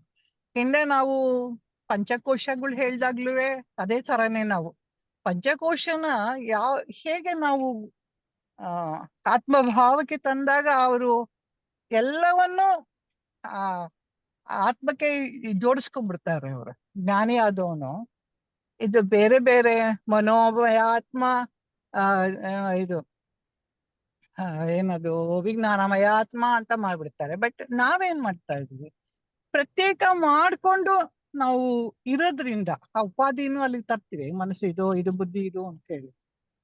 ಆದ್ರಿಂದ ನಮ್ಗೆ ಅರ್ಥ ಆಗಲ್ಲ. ಯಾವಾಗ ನಮ್ಗೆ ಉಪಾಧಿಗಳನ್ನ ನಾವು ಆ ನೆಗೇಶನ್ ಇದ್ರೊಳಗೆ ಇದಲ್ಲ ಅಂತ ತೆಗಿತೀವಿ, ಉಳ್ದಿರೋದು ಆ ಬ್ರಹ್ಮ ಮಾತ್ರ ಅನ್ನೋದು ನಮ್ಗೆ ಸ್ಪಷ್ಟತೆ ಬರುತ್ತೆ. ಅಯ್ಯೋ ಕಲ್ಪನಾ ಸಾಕಾ? ಹಾ ಜಡೆ ಉದಾಹರಣೆ ಕೂದ್ಲಿದ್ದು ತುಂಬಾ ಚೆನ್ನಾಗಿದೆ. ನಾನು ಅದು ಸಖತ್ ಇಂಪ್ರೆಸ್ ಹೌದು. ಆಗ್ಬಿಟ್ಟೆ ಅವ್ರು ಹೇಳಿದಾಗ. ಹೌದು. ಅಯ್ಯೋ ಬೇರೆ ಎಲ್ಲ ಕೇಳಿ ವಿಚಾರ ಆಗಿತ್ತು. ಇದು ತುಂಬಾ ಚೆನ್ನಾಗಿದೆ ಈ ಉದಾಹರಣೆ. ಅಲ್ಲ, ಬೇರೆದು ಚೆನ್ನಾಗಿ ಇತ್ತು ಮೇಡಮ್. ಅದನ್ನು ಇಲ್ಲ, ಮರೆಯಕ್ಕೆ ಆಗದೆ ಅವೆಲ್ಲ ಇರೋಂಥದ್ದು. ತುಂಬಾ ಕಾಮನ್ ಆಗ್ಬಿಡ್ತಲ್ಲ ನಮ್ಗೆ ಇವಾಗ. ಚಿನ್ನ, ನೀರು, ಆ ಮಡಿಕೆ ಎಲ್ಲ. ಈ ಜಡೆ ಹೆಣಿತೀವಲ್ಲ, ಒಂದ್ ಸತ್ತು, ಒಂದ್ ಚಿತ್, ಆನಂದ ಅಂತ ಜಡೆ ಹೆಣಿತೀವಲ್ಲ ನಾವು. ಹೌದು. ಅದ್ ಒಂದಕ್ಕೊಂದ್ ಬಿಟ್ಟಿಲ್ಲ. ನಿನ್ ಜಡೆ ಎಲ್ಲ ಒಟ್ಟಿಗೆ ಸೇರಿಸಿ ಜಡೆ ಒಂದ್ ಅಂದ್ರೆ ಗಂಟೆ ಎರಡು ಸೇರಿದ್ರೆ ಹಾಕ್ತೀವಲ್ವಾ? ಮಾತ್ರ ಜಡೆ. ಹೌದು ಹಾ, ಹೌದು. ಆ 3 ಫ್ಲೀಟ್ಸ್ ಒಂದ್ ಮಾಡ್ಕೊಂಡಾಗ ಬಿಟ್ಟೊಂದಿಲ್ಲ. ಹೌದು, ಎರಡು ಹಾ, ಒಂದೇ. ಯಾ- ಕೊನೆಗೆ ಆ ತರ. ಆಮೇಲೆ ಡಿಫ್ರೆಂಟ್ ಫಾರ್ಮ್ಸ್ ಅಲ್ಲಿ ಎಕ್ಸಿಸ್ಟ್ ಆಗುತ್ತೆ. ಅದು ಪ್ರಚಲಿತಗೊಳ್ಳೋದು ಬೇರೆ ಬೇರೆ, ಪ್ರಕಟಗೊಳ್ಳೋದು ಬೇರೆ ಬೇರೆ ರೂಪದಲ್ಲಿ. But Yeah. ಅದ್ರ ಜಸ್ಟ್ ಒಂದೇ ಅನ್ನೋದನ್ನ. ಎಲ್ಲಾ ತರದ್ದು ನೀವು ನಾಮರೂಪ ಅಲ್ಲ, ತೆಗೆದು ನೀನ್ ಮೂಲಕ್ಕೆ ಉಳ್ಕೊತೀಯ ಅಂತ ಅಷ್ಟೇ. ಈ ಉಪಾಧಿಗಳು ಏನು ತೊಂದರೆ ಕೊಡ್ತಾವಲ್ವಾ, ಎತ್ತೆತ್ತಿ ಹಾಕೊಳ್ಳೋದು. ಒಳ್ಳೆ ಡ್ರೆಸ್ ಹಾಕೊಂಡಂಗ್ ಹಾಕೊಂತಿರ್ತೀವಿ. ಇದ್ ನಾನು ಇದ್ನಂದು ಅದಿದು ಇದಿದು ಉಪಾಧಿಗಳೇ ಸಖತ್ತಾಗಿ ಕಾಟ ಕೊಡ್ತಿದ್ದಾವೆ. ಅದು ಉಪಾಧಿಗಳು ತುಂಬಾನೇ ನಮ್ಗೆ ಅದರಿಂದಾನೇ ಇಲ್ಲ. ಯಾಕಂದ್ರೆ ನೀವು ಅದು ಇದ್ರೆ ಮನ್ಸು, ನಾನು ಇದ್ ಮಾಡ್ತಾ ಇದೀನಿ, ನನಗೆ ಭಾವನೆಗಳು, ಕಲ್ಪನೆಗಳು ಅಂತ ಶುರುವಾಗತ್ತೆ. ಇಲ್ಲ ಅಂದ್ರೆ ಇನ್ ಬುದ್ಧಿ ತಗೊಂಡ್ಬಂದ್ರೆ ಅದೇನು ಪರ್ಫೆಕ್ಟ್ ಜಡ್ಜ್ಮೆಂಟ್ ಹೇಳ್ಬಿಡುತ್ತೆ. ಅಂದ್ರೆ ಇದೇ ಸತ್ಯ ಅನ್ನಂತ ಜಡ್ಜ್ಮೆಂಟ್ ಕೊಡುತ್ತೆ. ಅಲ್ಲಿ ನೋಡಿದ್ರೆ ಅದು ಹಾಗೆ ಇರೋದು. ಹೇಗೆ ನಮ್ಮನ್ನ ಟ್ರಾಪ್ ಮಾಡ್ತಾ ಇರುತ್ತೆ ನಿಮಿಷಕ್ಕೂ ಅದು ಅಂತ ಹೇಳದ್ನ ನಮ್ಗೆ ಒಂದ್ಸಲಿ ಕ್ಲಿಯರ್ ಆಗ್ಬಿಟ್ರೆ ನಾವು ಇದು ಬೇಡ ಅಂತ ಬಿಟ್ಬಿಡ್ತೀವಿ ನಾವು. ಹೌದು. ಮತ್ತೆ ಈ ಉಪಾಧಿಗಳಿಲ್ದೆ ಉಪಯೋಗಿಸ್ಕೋಬೇಕು. ಉಪಾಧಿಗಳು ಇಲ್ದೇನೆ ಇರಕ್ ಸಾಧ್ಯ ಇಲ್ಲ. ಇದ್ದೇ ಇರುತ್ತೆ. ನಾನು ಅದನ್ನ ಹೇಗೆ ಉಪಯೋಗಿಸ್ಕೋತೀವಿ. ಜ್ಞಾನಿ ಅದನ್ನು ಅದನ್ನ ಎಷ್ಟು ಬೇಕೋ ಅಷ್ಟಕ್ಕೆ ಉಪಯೋಗಿಸ್ಕೋತಾನೆ, ಹೆಚ್ಚು ಉಪಯೋಗಿಸೋದಿಲ್ಲ. ಅದಕ್ಕೆ ಏನಂತಾರೆ, ಸಾಕ್ಷಿ ಭಾವದಲ್ಲಿ ನೀನು ಅಂದ್ಬಿಡ್ತಾರೆ ನಮ್ಗೆ. ಅದೇ ಸಾಕ್ಷಿ ಭಾವದಲ್ಲಿ ನಿಂತಾಗ ಮನ್ಸಿನ ಕೆಲ್ಸ ನೋಡಮ್ಮ, ನಮ್ಮ ಮನಸ್ಸಿನ ಚಿಂತನೆಗಳನ್ನ ನಾನು ಇದ್ ಮಾಡಕ್ ಸಾಧ್ಯ ಇಲ್ಲ ಅಲ್ವಾ. ಮನಸ್ಸಿನ ಕೆಲ್ಸನೇ ಅದು, ಆಲೋಚನೆಗಳು. ನನ್ನ ಆಲೋಚನೆಗಳನ್ನ ಹೆಚ್ಚು ಇದ್ದಾನೆ ಯಾವಾಗ್ಲೂ. ಏನು ಕಂಟ್ರೋಲ್ ಹಿಡಿದಕ್ ಸಾಧ್ಯನಾ? ಗುರುಜಿ ಹೇಳ್ತಾರಲ್ಲ, ಹಿಡ್ಕೊಂಡ್ ಭದ್ರ ಕೂತ್ಕೊಳ್ತೀವಿ, ನಂಗೆ ಅಲ್ಲ ಒಂದ್ಸಲಿ ಎಕ್ಸ್ಪೋರ್ಟ್ ಆಗ್ಬಿಡತ್ತೆ. ಎಲ್ಲವನ್ನೂ ಎಷ್ಟು ಬೇಕೋ ಅಷ್ಟು ಉಪಯೋಗಿಸ್ಕೋಬೇಕು, ಹಾಗೆ ಅದನ್ನ ಬಿಟ್ಬಿಡ್ಬೇಕಷ್ಟೇ ಅನ್ನೋದನ್ನ. ನನ್ಗೆ ಉಪಯೋಗ ಗೊತ್ತಿರ್ಬೇಕು ಅದ್ರದ್ದು, ಹೇಗೆ ಉಪಯೋಗಿಸ್ಕೊಳ್ಳೋದು ಅನ್ನೋದನ್ನ. ಹೌದು ಹೌದು.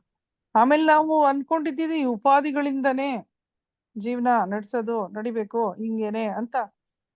ಏನ್ ಎಷ್ಟು ಅಜ್ಞಾನದಲ್ಲಿ ಅಂದ್ರೆ ಕಂಟಿನ್ಯೂಸ್ ಇಷ್ಟು ವರ್ಷಗಳು ಜೀವನ ಮಾಡ್ಬಿಡ್ತೀವಲ್ವಾ, ಅದು ಇವತ್ತಿಂದ ತೆಗ್ದಾಕ್ಬೇಕು. ಈಗ ಸಾಕಾಗ್ತಾ ಇರ್ತವೆ, ನನ್ಗೆ ತಲೆನೇ ಇದಾಯ್ತು, ಏನಪ್ಪ ಇದು ಭಗವಂತ ಏನಿದು, ಹೌದು, ಯಾವಾಗ್ಲೂ. ಏನಿದು ಎಲ್ಲದಕ್ಕೂ ಒಂದೊಂದೊಂದ್ ಸೇರ್ಸ್ಕೊಂಡೆ ಅಂದ್ರೆ ನಮ್ಗ್ ಬೇಕು, ನಮ್ಗೆ ಪ್ರಾಪಂಚಿಕ ವಸ್ತು ಒಂದು ಭೋಗಗಳು ಅಂದ್ರೆ ಯಾವುದೇ ಒಂದ್ ಸುಖ ಥ್ರೂ ಇಂದ್ರಿಯಾಸ್ ಬೇಕು ಅಂದ್ರೆ ಏನ್ ಬೇಕಾದ್ರೂ ಮಾಡ್ತೀವಿ. ಎಲ್ಲವನ್ನೂ ಸೇರ್ಸ್ಕೊಂಡು ಅದ್ರ ಒಂದು ಖುಷಿ ಶಿವ ಮತ್ತೆ ಸಂತೋಷ ಈಶ್ವರ ಭ್ರಮೆಯಲ್ಲಿ ನಾವು ಬೇರೆ ಬೇರೆ ಭ್ರಮೆಯಲ್ಲಿ ನಾವು ಸಾಕಷ್ಟು ಬಂದ್ಬಿಟ್ಟಿದೀವಿ ಇವಾಗ. ಸೊ ಆ ಭ್ರಮೆ ನಮ್ಗೆ ಹೋಗ್ಬೇಕಾಗಿದೆ ಇವಾಗ. ಹೌದು. ಸರಿ madam, thank you. Kalyani madam, ಈಗ ಕಲ್ಯಾಣಿ ಮೇಡಮ್ ಇದ್ದೀರಾ ಅಲ್ಲ? ಅವ್ರದ್ದೇನೋ ಇಂಟರ್ನೆಟ್ ಏನೋ ಒಂಚೂರು ತಪ್ಪು ಅನ್ಸುತ್ತೆ. ಕಲ್ಯಾಣಿ ಮೇಡಮ್ ಇದ್ದೀರಾ? ನೆಟ್ ಕನೆಕ್ಷನ್ ಹೋಯ್ತಾ? ಓಕೆ, ವಿಜಯಾತೆ ನೀವೇ ಹೇಳ್ಬಿಡಿ. ಜೀವ ಮತ್ತು ಈಶ್ವರ ಇವೆರಡರ ವ್ಯತ್ಯಾಸಗಳು ಉಪಾಧಿಯಲ್ಲಿ ಮಾತ್ರ ವ್ಯತ್ಯಾಸ. ಆದ್ರೆ ಜೀವ ಈಶ್ವರ ಒಂದೇ ಅಂತ ನಾವು ಹೇಳ್ತಾ ಹೋಗ್ತಾ ಇದೀವಲ್ವಾ, ಆದ್ರೆ ಉಪಾಧಿಯಲ್ಲಿ ಮಾತ್ರ ವ್ಯತ್ಯಾಸ ಕಾಣಿಸ್ಬೇಕು. ಅದನ್ನೇ ಹೇಳಿದ್ದು ಉಮಾ ಮೇಡಮ್, ಅದನ್ನೇ ಹೇಳಿದ್ದು, ಉಪಾಧಿಗಳು ಬೇಕು ಜೀವನ ಮಾಡಕ್ಕೆ. ಕಲ್ಯಾಣಿ ಮೇಡಮ್ ಬಂದ್ರ? ಕಲ್ಯಾಣಿ ಮೇಡಮ್ ನೀವ್ ಹೇಳ್ತೀರಾ? ಜೀವ ಮತ್ತು ಈಶ್ವರ ಇವೆರಡರ ವ್ಯತ್ಯಾಸ ಉಪಾಧಿಯಲ್ಲಿ ಮಾತ್ರ. ಅದ್ ಹೇಗೆ ಉಪಾಧಿಯಲ್ಲಿ ಮಾತ್ರ ಇವ್ರ ವ್ಯತ್ಯಾಸ? ಅಂದ್ರೆ ಎಕ್ಸಾಂಪಲ್ ಕೊಟ್ಕೊಂಡು ಎಕ್ಸ್ಪ್ಲೈನ್ ಮಾಡ್ಕೊಂಡು ಹೋಗಿದ್ದಾರೆ, ಅದನ್ನ ಒಂಚೂರು ಹೇಳಿ.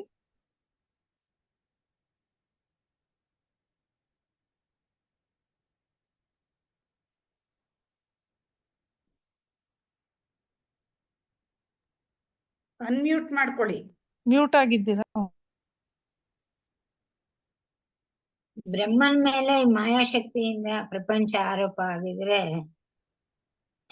ಆ ಬ್ರಹ್ಮ ಈಶ್ವರಾಗೆ ಕಾಡ್ತಾನೆ. ಈಶ್ವರನಿಗೆ ಸಮಷ್ಟಿ ಉಪಾಧಿ, ಬ್ರಹ್ಮಾಂಡವೇ ಈಶ್ವರನ ಶರೀರ, ಜೀವಿಯ ಶರೀರ ದೇಹ. ಈ ಜೀವ ದೃಷ್ಟಿಯಿಂದ ಈಶ್ವರ ಇದ್ದಾನೆ, ಈಶ್ವರನ ದೃಷ್ಟಿಯಿಂದ ಪ್ರಪಂಚ ಅಂತ ಬೇರೆ ಏನಿಲ್ಲ. ಈಶ್ವರನೇ ಎಲ್ಲ, ಜೀವ ಮತ್ತು ಈಶ್ವರ ಒಂದೇ ಅಂತ ಹೇಳ್ತಾರೆ. ಯಾಕಂದ್ರೆ ಈಶ್ವರ ಸರ್ವಜ್ಞ, ಈ ಈಶ್ವರನಿಗೆ ಕರ್ಮ ಬಂಧನ ಇಲ್ಲ, ಜೀವ ಅಲ್ಪ. ಜೀವ ಮತ್ತು ಈಶ್ವರ ಅಂತ ಹೇಳ್ತಾ ಇರೋದು ಬ್ರಹ್ಮನಿಗೆ. ಈ ಉಪಾಧಿಗಳು ಬ್ರಹ್ಮನ ಮೇಲೆ ಆರೋಪ ಆಗಿದ್ರೆ ಜೀವ ಮತ್ತು ಈಶ್ವರ ಅಂತ ಹೇಳ್ತೀವಿ. ಇದು ಉದಾಹರಣೆ ಕೊಟ್ಟಿದ್ದಾರೆ. ಅಲ್ಲ, ನಾನ್ ಕೇಳ್ದೆ, ಈ ನಾಟಕ ರಂಗದಲ್ಲಿ ನಾಟಕ ಮಾಡುವಾಗ ಜೀವ ಮತ್ತು ಈಶ್ವರ ಪಾತ್ರಧಾರಿಗಳಾಗಿರ್ತಾರೆ ಅಂತ ಅನ್ಕೊಳ್ಳಿ. ಅದು ಅದ್ ಹೇಳಿ. ಇದು ಹೇಳ್ಬೋದು, ಇಲ್ಲ ಅಂತಲ್ಲ. ಕಂಟಿನ್ಯೂ. ಈ ನಾಟಕ ರಂಗದಲ್ಲಿ ರಾಜನು ಸೇವಕನು ಇರ್ತಾರೆ. ರಾಜನಿಗೆ ಸೇವಕ ನಮಸ್ಕಾರ ಮಾಡ್ತಾನೆ, ರಾಜನಿಗೆ ಡ್ರೆಸ್ ಆಭರಣಗಳು ವೈಭೋಗ ಎಲ್ಲ ಇರುತ್ತೆ. ಈ ಸೇವಕ ಸಾಮಾನ್ಯವಾಗಿ ಇರ್ತಾನೆ. ಸ್ಟೇಜ್ ಮೇಲೆ ಅವರಿಬ್ಬರು ರಾಜ ಸೇವಕನಾಗೆ ಇರ್ಬೇಕು. ಹೊರಗ್ ಬಂದ್ಮೇಲೆ ಅವರು ಇಬ್ರು ಒಂದೇ, ರಾಜ ಸೇವಕ ಒಂದೇ. ಇವರಿಬ್ಬರಿಗೂ ಒಳಗು ಹೋಗಿದ್ಮೇಲೆ ಸಂಬಂಧ ಒಂದೇ. ಆದರೆ ಜೀವನ ಅನ್ನೋದು ನಾಟಕ ರಂಗ, ಇದರಲ್ಲಿ ಜೀವ ಮತ್ತು ಈಶ್ವರ ಪಾತ್ರಧಾರಿಗಳು. ಜೀವ ಮತ್ತು ಈಶ್ವರ ಬಾಹ್ಯ ರೂಪದಲ್ಲಿ ಬೇರೆ ಬೇರೆ. ಇದನ್ನು ಹೇಳ್ಬೇಕಾ? ಪಂಡರಾಪುರದ್ದು ಕಲ್ಪನಾ? ಹೇಳಿ ಮೇಡಮ್, ಯಾಕೆಂದ್ರೆ ಅದಕ್ಕೆ ಇನ್ನೊಂದು ಕ್ವಶನ್ ಪ್ರಿಪೇರ್ ಮಾಡೋದು ಬೇಡ. ಹೇಳಿ ಅದನ್ನ ಹೇಳಿ. ಪಾಂಡುರಂಗ ವಿಠಲ ಅಂತ ನಾವು ಪಾಂಡುರಂಗ ಭಜನೆ ಮಾಡ್ತೀವಿ, ಅದ್ರ ಪದದ ಅರ್ಥನ ಏನು ಅಂತ ಹೇಳ್ತಾರೆ ಗುರುಗಳು. ಹೇಳಿದ್ದಾರೆ, ಜಯ ಜಯ ವಿಠಲ್ ಪಾಂಡುರಂಗ ಅಂದ್ರೆ ಜಯ ಹರಿ ವಿಠಲ್ ಪಾಂಡುರಂಗ ಅಂತ ಭಜನೆ ಮಾಡ್ತಾರೆ. ಪಾಂಡುರಂಗ ಅಂದ್ರೆ ರಂಗ ಅಂದ್ರೆ ರಂಗಸ್ಥಳ. ಪ್ರಪಂಚ ಅನ್ನೋದು ಒಂದು ರಂಗಸ್ಥಳ. ಇದು ಪಂಚಭೂತಗಳಿಂದ ಆಗಿದೆ. ಇದರಲ್ಲಿ ಪಾಂಡು ಬಂದು ಕುಣಿತಾನೆ. ಪಾಂಡು ಅಂದ್ರೆ 5, ಕುಣಿಯವನು ಜೀವ. ದೇಹ ಮನಸ್ಸು ಬುದ್ಧಿ ಜೀವ ಜೀವ ದೇಹ ಮನಸ್ಸು ಬುದ್ಧಿ, ಅದು ಜೀವ. ವಿಠಲ ಅಂದ್ರೆ ಸುಮ್ಮನೆ ನಿಂತವನು. ವಿಠ ಅಂದ್ರೆ ಇಟಿಗೆ ಮೇಲೆ ನಿಂತವನು. ವಿಠಲನೇ ಸಾಕ್ಷಿ, ಕುಣಿತಾ ಇರುವವನು ಜೀವ. ಈ ರಂಗಸ್ಥಳದ ಮೇಲೆ ಜೀವ ಮತ್ತು ಈಶ್ವರನಿಗೆ ಪಾತ್ರ ಇದೆ. ನಿಜವಾಗ್ಲೂ ರಂಗಸ್ಥಳದಿಂದ ಹೊರಗ್ ಬಂದ್ಮೇಲೆ ಜೀವ ಮತ್ತು ಈಶ್ವರ ಎರಡು ಒಂದೇ. ಇದು ಉಪಾಧಿ ಅನ್ನೋದು ಇದು ಆತ್ಮನ ಸ್ವರೂಪ ಲಕ್ಷಣ ಅಲ್ಲ. ಉಪಾಧಿ ಬಾಹ್ಯ ಲಕ್ಷಣ. ಅದೇ ಅದು ನೀರಿಗೆ ಕಾಫಿ ಪುಡಿ ಟೀ ಪುಡಿ ಹಾಕಿದ್ರೆ ನೀರಿಗೆ ಬಾಹ್ಯ ಲಕ್ಷಣ ಬರುತ್ತೋ ಅದೇ ರೀತಿ ಉಪಾಧಿ ಅನ್ನೋದು ಆತ್ಮನ ಸ್ವರೂಪ ಲಕ್ಷಣ ಅಲ್ಲ.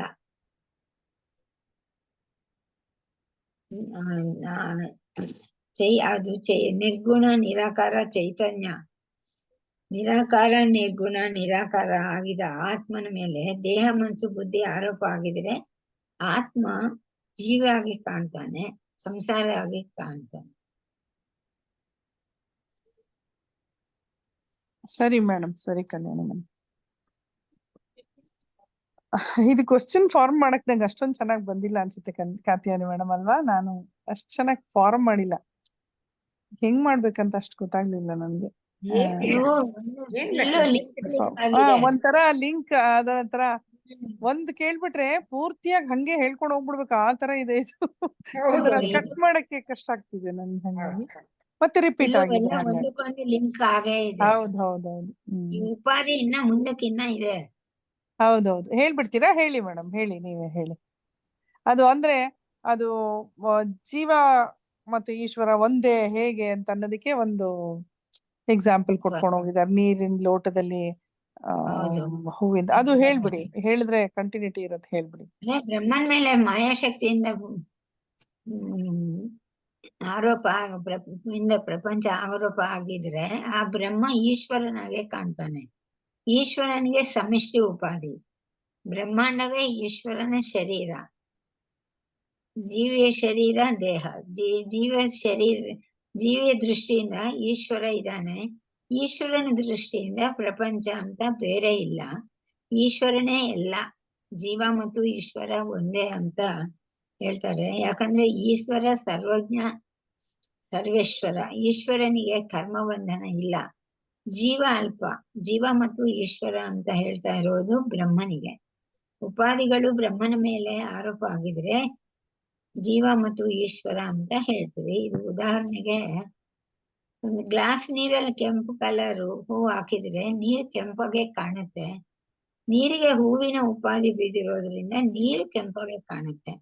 ನೀರು ನಿಜವಾಗಿ ಕೆಂಪಾಗಿಲ್ಲ, ನೀರಿಗೆ ಏನೂ ಆಗಿಲ್ಲ. ಇಲ್ಲಿ ಗ್ಲಾಸ್ ನೀರಲ್ಲಿ ಒಂದು ಲೋಟದಲ್ಲಿ ನೀರ್ ಇಟ್ಕೊಂಡಾಗ ಆ ನೀರಿನ ಹಿಂದೆ ಒಂದು ಕೆಂಪು ಹೂವನ್ನ ಇಟ್ಟಾಗ ಆ ಮೀಡಿಯಾ ಥ್ರೂ ವಾಟರ್ ಅಂದ್ರೆ ಅದು ಸೇರ್ಕೊಂಡಿಲ್ದೇ ಇದ್ರೂ ಸೇರ್ಕೊಂಡಂಗ್ ಕಾಣುತ್ತೆ. ಅದ್ರ ಲೋಟದಲ್ಲಿರೋ ನೀರೇ ಕೆಂಪು ಬಣ್ಣ ಅಂತ ಇದಕ್ಕೂ ಟಚ್ ಆಗಿಲ್ಲ. ಆದ್ರೂ ಸಹ ಹಂಗೆ ಅದನ್ನ ಉಪಾಧಿ ಅನ್ನೋದು ಇಲ್ದೇ ಇರೋದನ್ನ ಎತ್ತಿ ಅದ್ರ ಮೇಲೆ ಆರೋಪ ಮಾಡೋದಿಲ್ಲ. ನೀರ್ ಒಳಗಡೆ ಅಲ್ಲ, ಅದೊಂಚೂರು ಅದೊಂದ್ ಸ್ವಲ್ಪ ಕೆಂಪು ಹಾಗೆ ಕಾಣುತ್ತೆ, ಆದ್ರೆ ನೀರಿಗೆ ಕೆಂಪು ಬಣ್ಣ ಇಲ್ಲ. ಅದರಿಂದ ಕೆಂಪು ಬಣ್ಣ ತೆಗಿಯಕ್ಕೆ ಆಗಲ್ಲ. ಇದು ಕೇವಲ ಕಲ್ಪಿತ. ಅದೇ ರೀತಿ ಆತ್ಮನಲ್ಲಿ ಜೀವ ಉಪಾಧಿ ಕಲ್ಪಿತ. ಅಲ್ಲೇ ಏನೂ ಇಲ್ಲ. ಜೀವ ಉಪಾಧಿ, ನಾನು ಅಲ್ಪ, ನಾನು ಶರೀರ, ನಾನು ಬುದ್ಧಿ, ನಾನು ಸಂಸಾರಿ, ನಾನು ದುಃಖಿ ಅಂತ ಆತ್ಮನ ಮೇಲೆ ಆರೋಪ ಆಗಿದೆ. ಇದನ್ನು ತೆಗೆಯೋ ಅವಶ್ಯಕತೆ ಇಲ್ಲ. ಅರ್ಥ ಮಾಡ್ಕೋಬೇಕು. ಆತ್ಮನ ಉಪಾಧಿಯನ್ನು ಜ್ಞಾನದಿಂದನೇ ತೆಗಿಬೇಕು.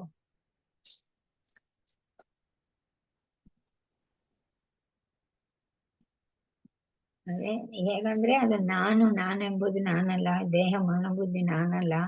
ಸಚ್ಚಿದಾನಂದ ಆತ್ಮ ಶಿವನಾನ್ ನಾನೇ. ಶಿವೋಹಂ ಶಿವೋಹಂ ಶಿವೋಹಂ ಅಂತ. ದೇಹ ಮನಸ್ಸು ಬುದ್ಧಿ ನಾನಲ್ಲ ಅಂತ ನಾವು ಜ್ಞಾನದಿಂದ ತಿಳ್ಕೋಬೇಕು. ತೆಗಿಬೇಕಾಗಿಲ್ಲ, ತೆಗಿಯಕ್ಕೂ ಆಗಲ್ಲ. ಜೀವ ಮತ್ತು ಈಶ್ವರ ಉಪಾಧಿ ದೃಷ್ಟಿಯಿಂದ ಬೇರೆ. ಇಲ್ಲಿ ಉದಾಹರಣೆ ಕೊಟ್ಟಿದ್ದಾನೆ, ಹೇಳ್ಬೇಕಾ? ಆಯ್ತು. ವಿಜಯತೆಗೆ ಹೇಳಕ್ಕೆ ಹೇಳ್ತೀನಿ. ವಿಜಯತೆ, ಈಶ್ವರನ ಉಪಾಧಿ ಯಾರಿಂದ ಬರುತ್ತೆ? ಮಾಯೆಯಿಂದ ಅಂತ ಹೇಳ್ತಾರೆ. ಅದನ್ನ ಎಕ್ಸ್ಪ್ಲೇನ್ ಮಾಡ್ಕೊಂಡು ಹೋಗಿ, ಈಶ್ವರನ ಉಪಾಧಿ ಹೇಗೆ ಅಂತ.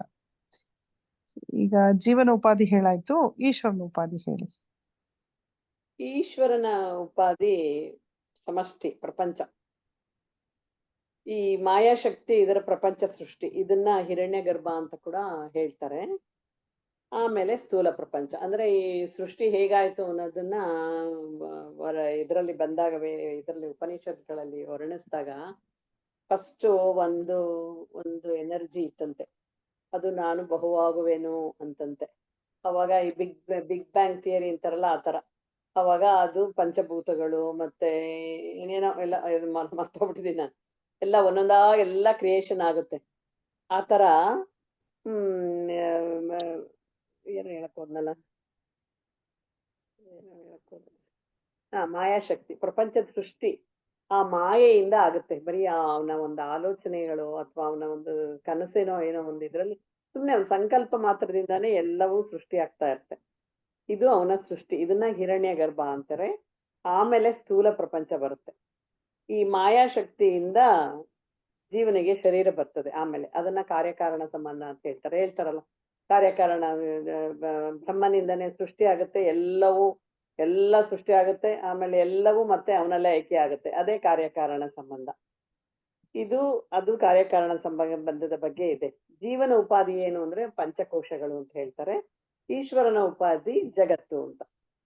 ಇವಾಗ ಈಶ್ವರನಿಂದ ಮಾಯಾಶಕ್ತಿನ ಬೇರೆ ಮಾಡಿ ನೋಡಿ ಅಂತ ನಮ್ ಗುರುಗಳು ಹೇಳ್ತಾರೆ.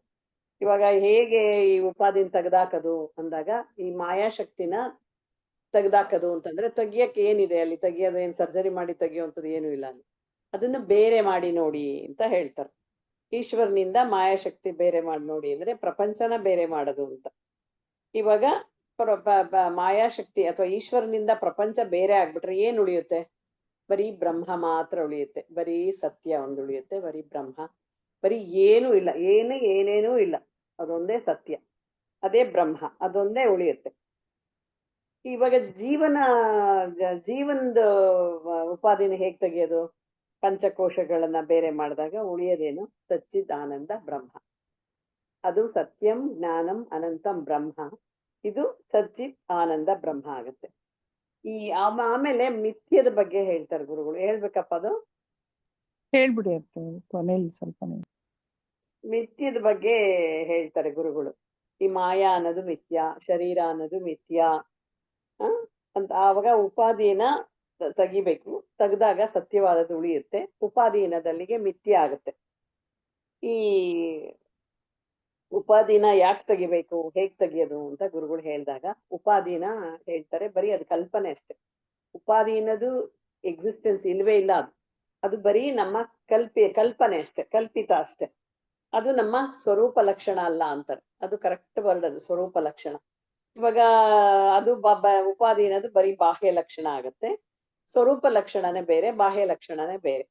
ಇವಾಗ ನೀರಿನ ಬಾಹ್ಯ ಲಕ್ಷಣಗೆ ಹೇಳ್ತಾರಲ್ಲ, ಅದನ್ನ ಟೀ ಪೌಡರ್ ಹಾಕಿದ್ರೆ ಟೀ ಆಗುತ್ತೆ, ಜ್ಯೂಸ್ ಮಾಡಿದ್ರೆ ಜ್ಯೂಸ್ ಆಗುತ್ತೆ, ಈ ತರ ಏನ್ ಹಾಕಿದ್ರೆ ಒಂದು ಉಪಾಧಿ ಹಾಕಿದ್ರೆ ಅದರ ಲಕ್ಷಣ ಬಾಹ್ಯ ಲಕ್ಷಣಗಳದು. ಆದ್ರೆ ಆಕ್ಚುಲ್ ಆಗಿ ಅದ್ರ ಸ್ವರೂಪ ಲಕ್ಷಣ ಏನು? ಅದು CO2, ಕಲರ್ಲೆಸ್, ಓಡರ್ಲೆಸ್, ಟೇಸ್ಟ್ಲೆಸ್ ಅಂತ ನಾವು ಓದಿದೀವಲ್ಲ ಆ ತರ ಅದರದ್ದು. ಅದು ಆಮೇಲೆ ಅದು ಬಿಸಿ ಅಲ್ಲ, ಅದು ತಣ್ಣಗೆ ಇರುತ್ತೆ, ಅದರದ್ದು ಸ್ವರೂಪ ಲಕ್ಷಣ. ಅದನ್ನ ಬಿಸಿ ಮಾಡಿದಾಗ ಬಿಸಿ ಆಗುತ್ತೆ, ಅದು ಬಾಹ್ಯ ಲಕ್ಷಣ ಆಗುತ್ತೆ. ಅದು ಹೀಗೆ ಆತ್ಮನ ಸ್ವರೂಪ ಲಕ್ಷಣ ಏನಪ್ಪಾ ಅಂತಂದ್ರೆ ಸಚ್ಚಿತ್ ಆನಂದ, ಅವನಂದ ಸಚ್ಚಿದಾನಂದ ಸ್ವರೂಪ ಅವನ ಸ್ವರೂಪ ಲಕ್ಷಣ.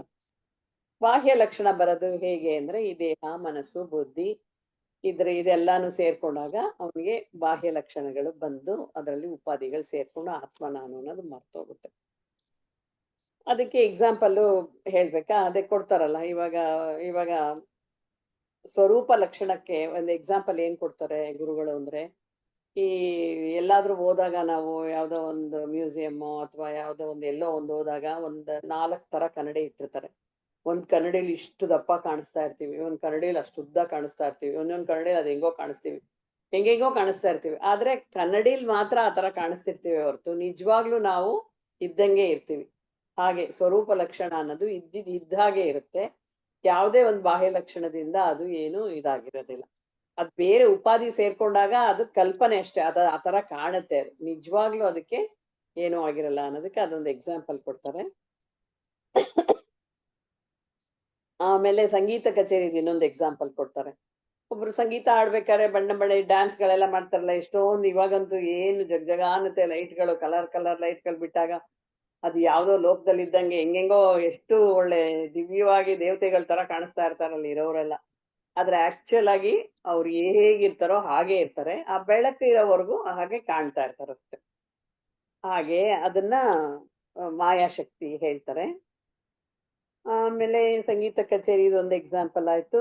ಬ್ರಹ್ಮನ ಮೇಲೆ ದೇಹ ಮನಸ್ಸು ಬುದ್ಧಿ ಆರೋಪ ಆದಾಗ ಅವನು ಜೀವವಾಗಿ ಕಾಣ್ತಾನೆ.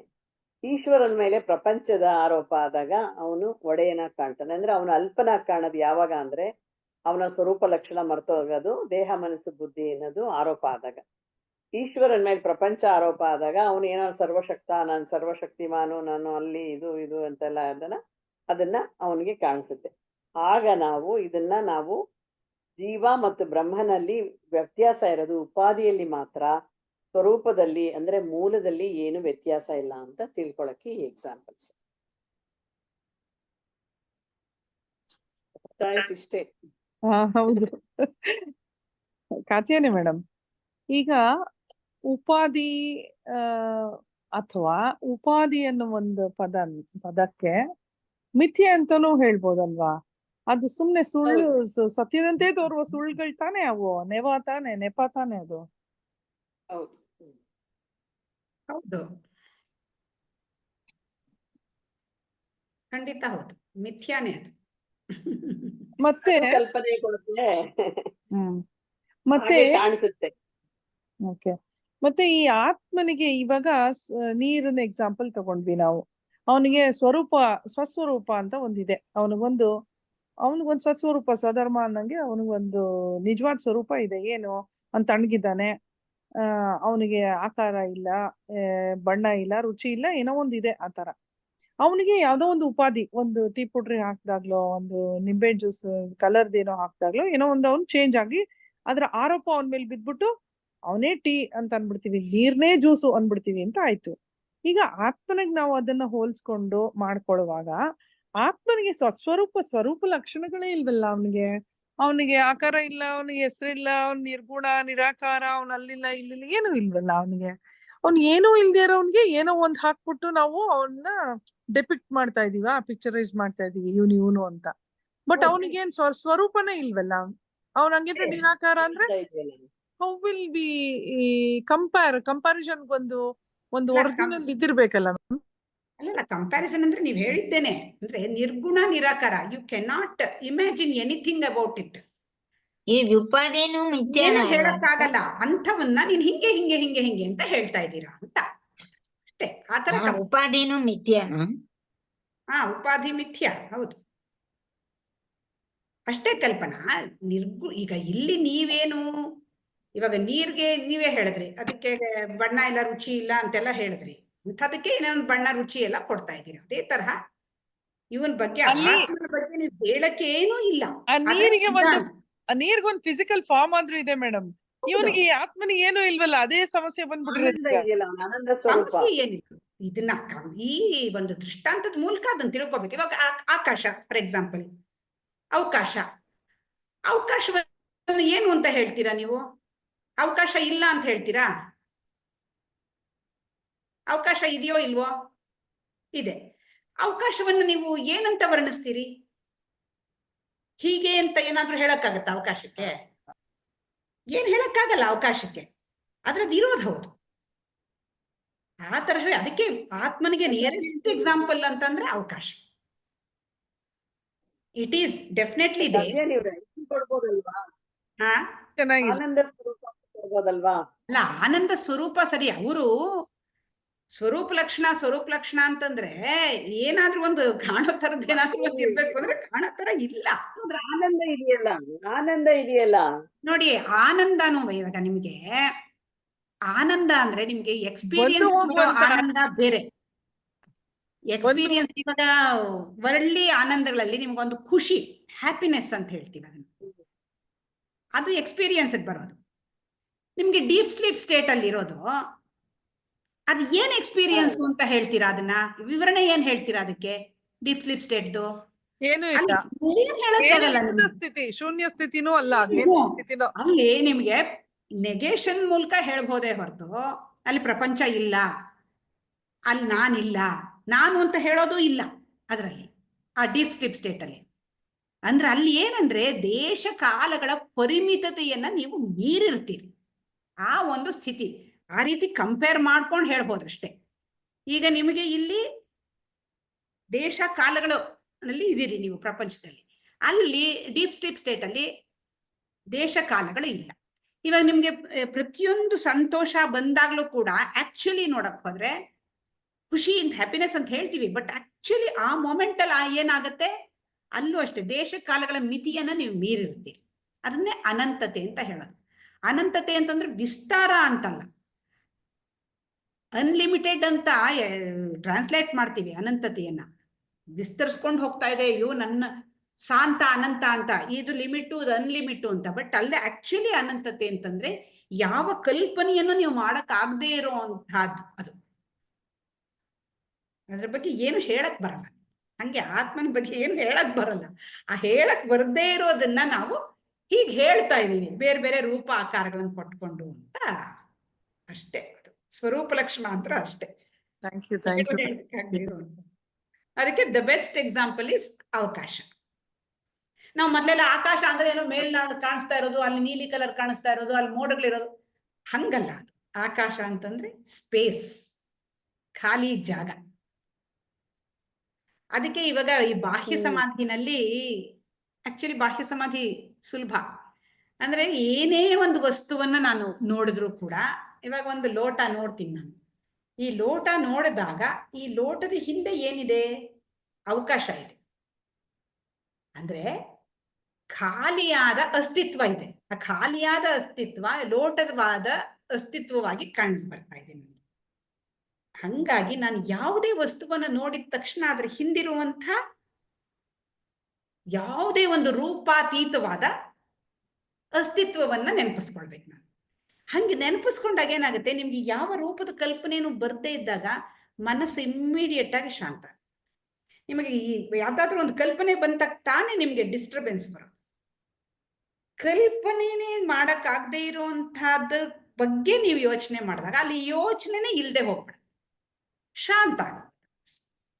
ಆ ರೀತಿ ನಾವು ಸಮಾಧಿ ಮಾಡ್ಬೇಕಾದ್ರೆ ಅದು ಇಟ್ ಈಸ್ ಸೋ ಈಸಿ. ಏನನ್ನೇ ನೋಡಿದ್ರು ಅದ್ರ ಹಿಂದಿರುವಂಥ ನಿರಾಕಾರ ನಿರ್ಗುಣ ಸ್ವರೂಪವನ್ನ ನಾವು ಒಂದು ಸರ್ತಿ ಆಲೋಚನೆಯ ಮೂಲಕ ನೆನೆಸ್ಕೊಂಡ ತಕ್ಷಣ ಮತ್ತಿನ್ನೇನು ಆಲೋಚನೆಯೂ ಇಲ್ಲ, ಅಲ್ಲಿ ಶಾಂತ.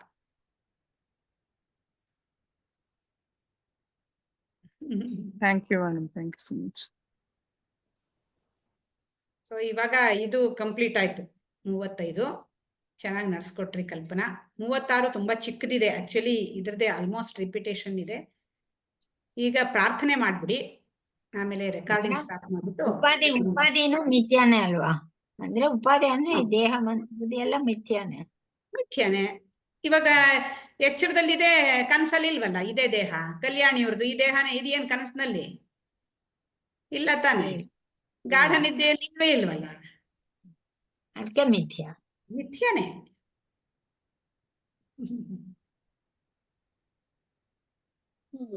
ಸರಿ ಮೇಡಮ್, ಪ್ರೇಯರ್ ಮಾಡ್ಬಿಡ್ಲಾ? असतो मा सद्गमय तमसो मा ज्योतिर्गमय मृत्योर्मा अमृतंगमय। ओम शांति शांति शांति। पूर्णमदः पूर्णमिदं पूर्णात् पूर्णमुदच्यते पूर्णस्य पूर्णमादाय पूर्णमेवावशिष्यते। ओम शांति शांति शांतिः। अंतर्ज्योतिः बहिर्ज्योतिः प्रत्यज्योतिः परात्परा ज्योतिरेव ज्योतिः स्वयं ज्योतिः आत्मज्योतिः ಶಿವೋಸ್ಮ್ಯಹಂ. ನಾನೆಂಬುದು ನಾನಲ್ಲ, ಈ ದೇಹ ಮನಬುದ್ಧಿ ನಾನಲ್ಲ, ಸಚ್ಚಿದಾನಂದಾತ್ಮ ಶಿವನಾನು ನಾನೇ. ಶಿವೋಹಂ ಶಿವೋಹಂ ಶಿವೋಹಂ. ಆತ್ಮದರ್ಶನಂ ಬ್ರಹ್ಮದರ್ಶನಂ ಬ್ರಹ್ಮದರ್ಶನಂ ಸತ್ಯದರ್ಶನಂ ಸತ್ಯದರ್ಶನಂ. ಲೋಕಾಃ ಸಮಸ್ತಾಃ ಸುಖಿನೋ ಭವಂತು. ಲೋಕಾಃ ಸಮಸ್ತಾಃ ಸುಖಿನೋ ಭವಂತು. ಲೋಕಾಃ ಸಮಸ್ತಾಃ ಸುಖಿನೋ ಭವಂತು. ಹರಿಃ ಓಂ ತತ್ಸತ್. ಶ್ರೀ ಗುರುಭ್ಯೋ ನಮಃ. ಹರಿಃ ಓಂ. ಧನ್ಯವಾದಗಳು ಕಲ್ಪನಾ ಅವರೇ.